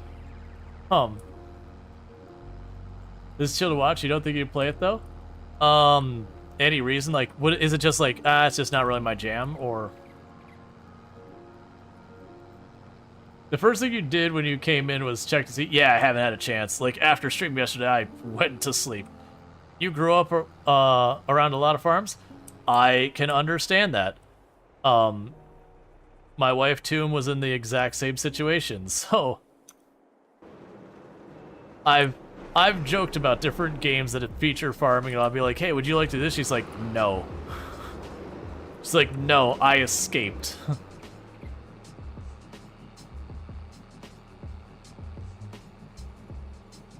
Especially I was talking about one of like the challenge runs I was messing around with, and it didn't end up being a thing.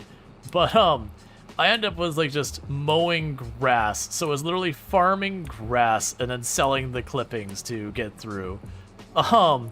And she's like, yeah, so you wanna go open a farm somewhere and we could grow grass as our main crop? And she's like, does it pay well? It's like, it pays a little.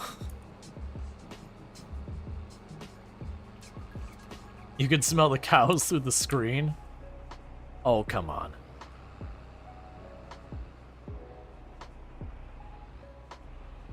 Oh yeah, revisiting what we were saying earlier, things that like the next major, like again, release, but big release of the game, what I'd like to see, I would like to see orchards. I would like to see, I don't care if they're like nut trees or like pear trees or apple trees or like whatever, I would love to see orchards because the equipment you use for a lot of those are fascinating. To give you an idea, with like, and I've talked about this before, like with the pecan trees and all that, they have a machine that just grabs the base of the tree in a giant hydraulic and just kind of goes thump, and then all the pecans fall out of the tree. And then, you know, it drives by and there's this little thing that like sweeps them all, like it's just a big cone sweeper that just sweeps them all into a straight line, and then you have your, you know, a foraging harvester just kind of go up behind and pick them all up. You probably like orchards? Yeah.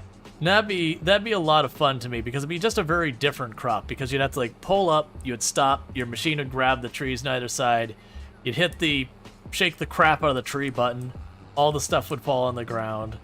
To make it viable and not just a pain, they'd have to pay pretty well is what I think would ultimately be the thing, which in my understanding in real life, nuts are a fairly lucrative thing.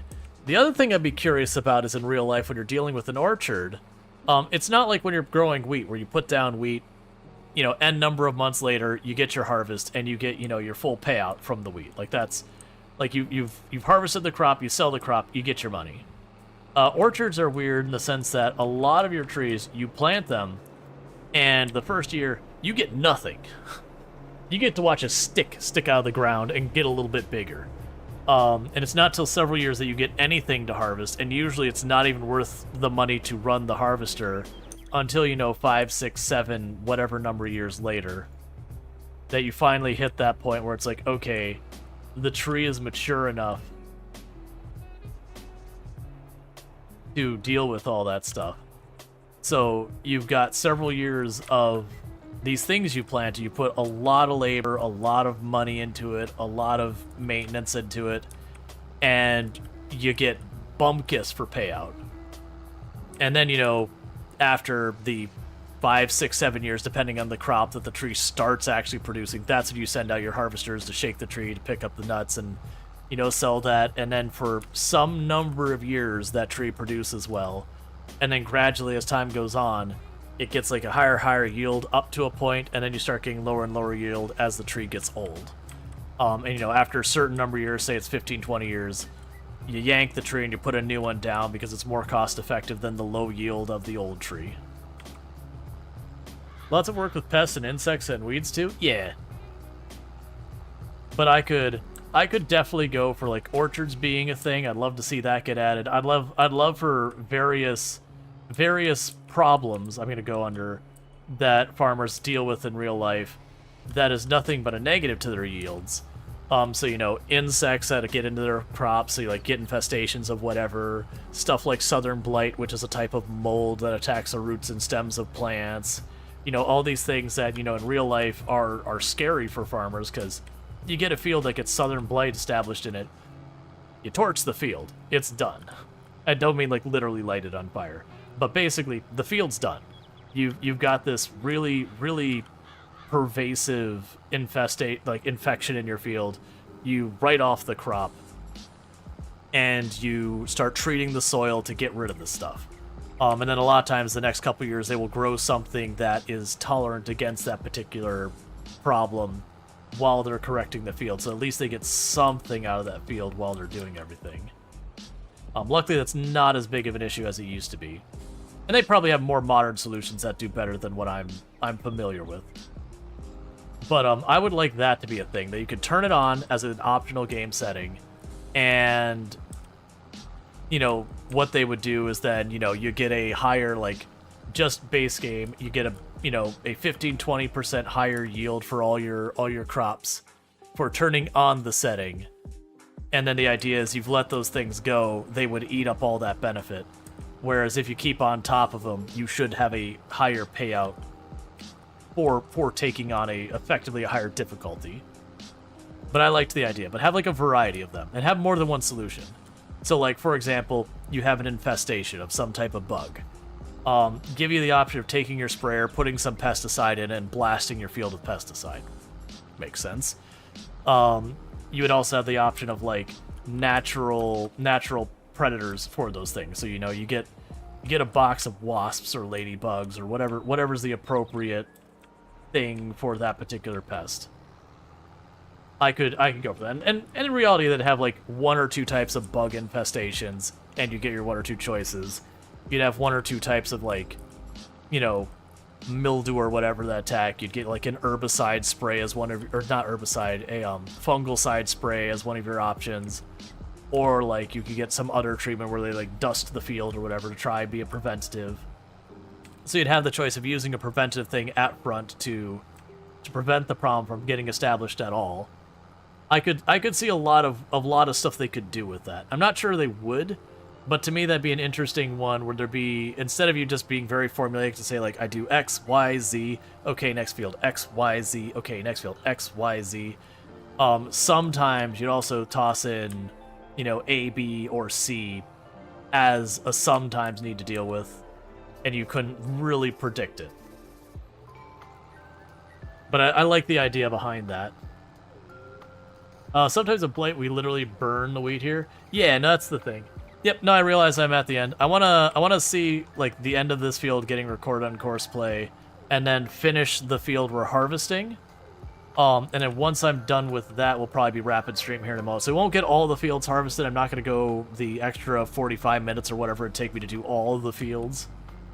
But I just want to finish recording this field because I have no idea how this Courseplay thing works. My hope is that I record this. And once I've done this, from now on, I can tell this tractor with this equipment, you do that field. And hand it over to the AI. They'll charge me per normal.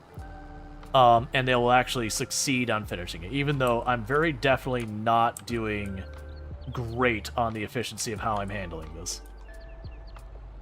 The one I'm expecting to be an absolute nightmare is the sprayer. Because think realistically, it'll be drive up, spray, back up, like and turn the sprayer in the backup or whatever. Whatever I gotta do to get it lined up. Kind of like the AI does, where it does that really inefficient route. Where, like, it backs up, and I'm like, can I sneak you around? Okay, I'm glad that actually worked. It's gonna feel real dumb if I recorded myself slamming into a tree and had to edit or whatever. Okay, so in theory, this should be a completed field here in just a second. And I don't know what happens when I untick record. So fold up the tool. All right. So stop recording. Do you want to save? Yes. So in theory, I now have a recording of that field that in the future, when I have a tool that is 16 meters wide like this is, I can just tell it, do it. That's my understanding of how that's supposed to work.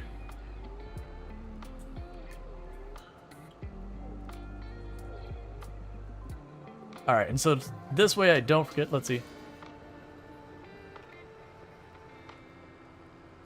I haven't looked at many of the other farming simulation games much. Like, we messed with, like, the farming manager.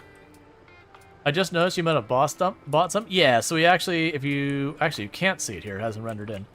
If you look way down there, in just a minute, we did get a semi and a trailer for the pallets. I guess I'll take a 2-second peek at that too. I'm not going to start the AI doing this field right now. I'm just basically putting this into position because ADHD things, this is how I remind myself what I need to do, is I will take the 2 seconds to position each tool for the next task I need to do.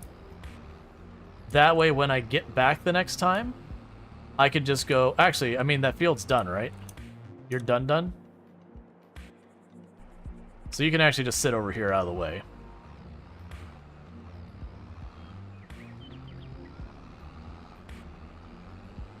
This will be fine right here. That's the tool I wanted.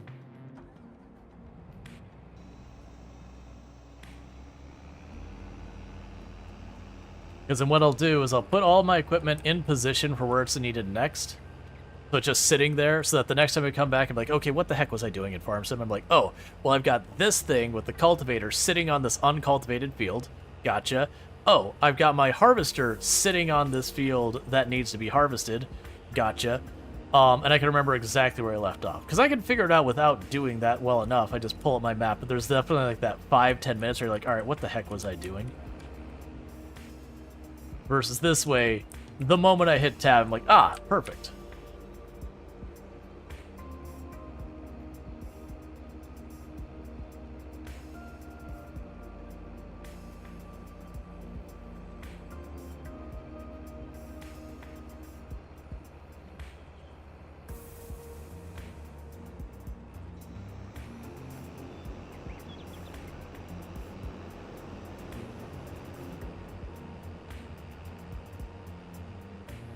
I feel like also, to make these fields more genuine in the long run, what I'll probably also do is when I have a bunch of money, right by the fields, instead of having the grass come right up the edge, we'll probably put down some, like, dirt track or whatever to, like, simulate kind of, you know, where like, vehicles have passed around, gone on off the field, turned along the edges where they would have torn up the grass over time and that kind of stuff.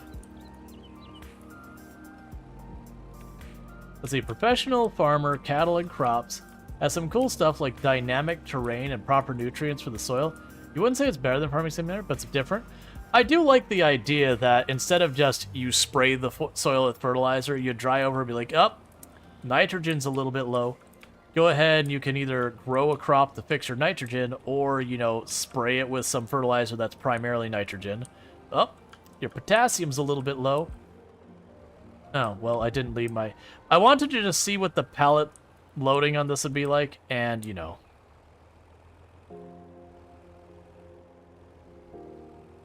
It's fine.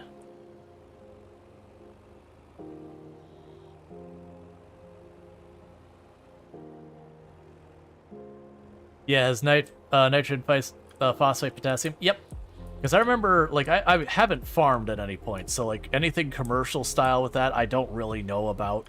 Like, you know, just so I've learned from Farm Sim what other people have told me about. But I have gardened very heavily. And I remember having to have, like, one is I had stuff to deal with the pH on my soil to adjust it. Usually it was always making it more acidic, not less, but not always. And then a lot of dealing with stuff to, you know, get more nitrogen or whatever, and I don't remember what I need. I had stuff like 3 different fertilizers. That one was primarily nitrogen, because this is, I bought all the things. ADHD things, one of the things that we tend to do is we get into a hobby and we buy everything related to it that we might possibly want or need, even before we need it, and a lot of it just sits on our shelves because we don't actually need it.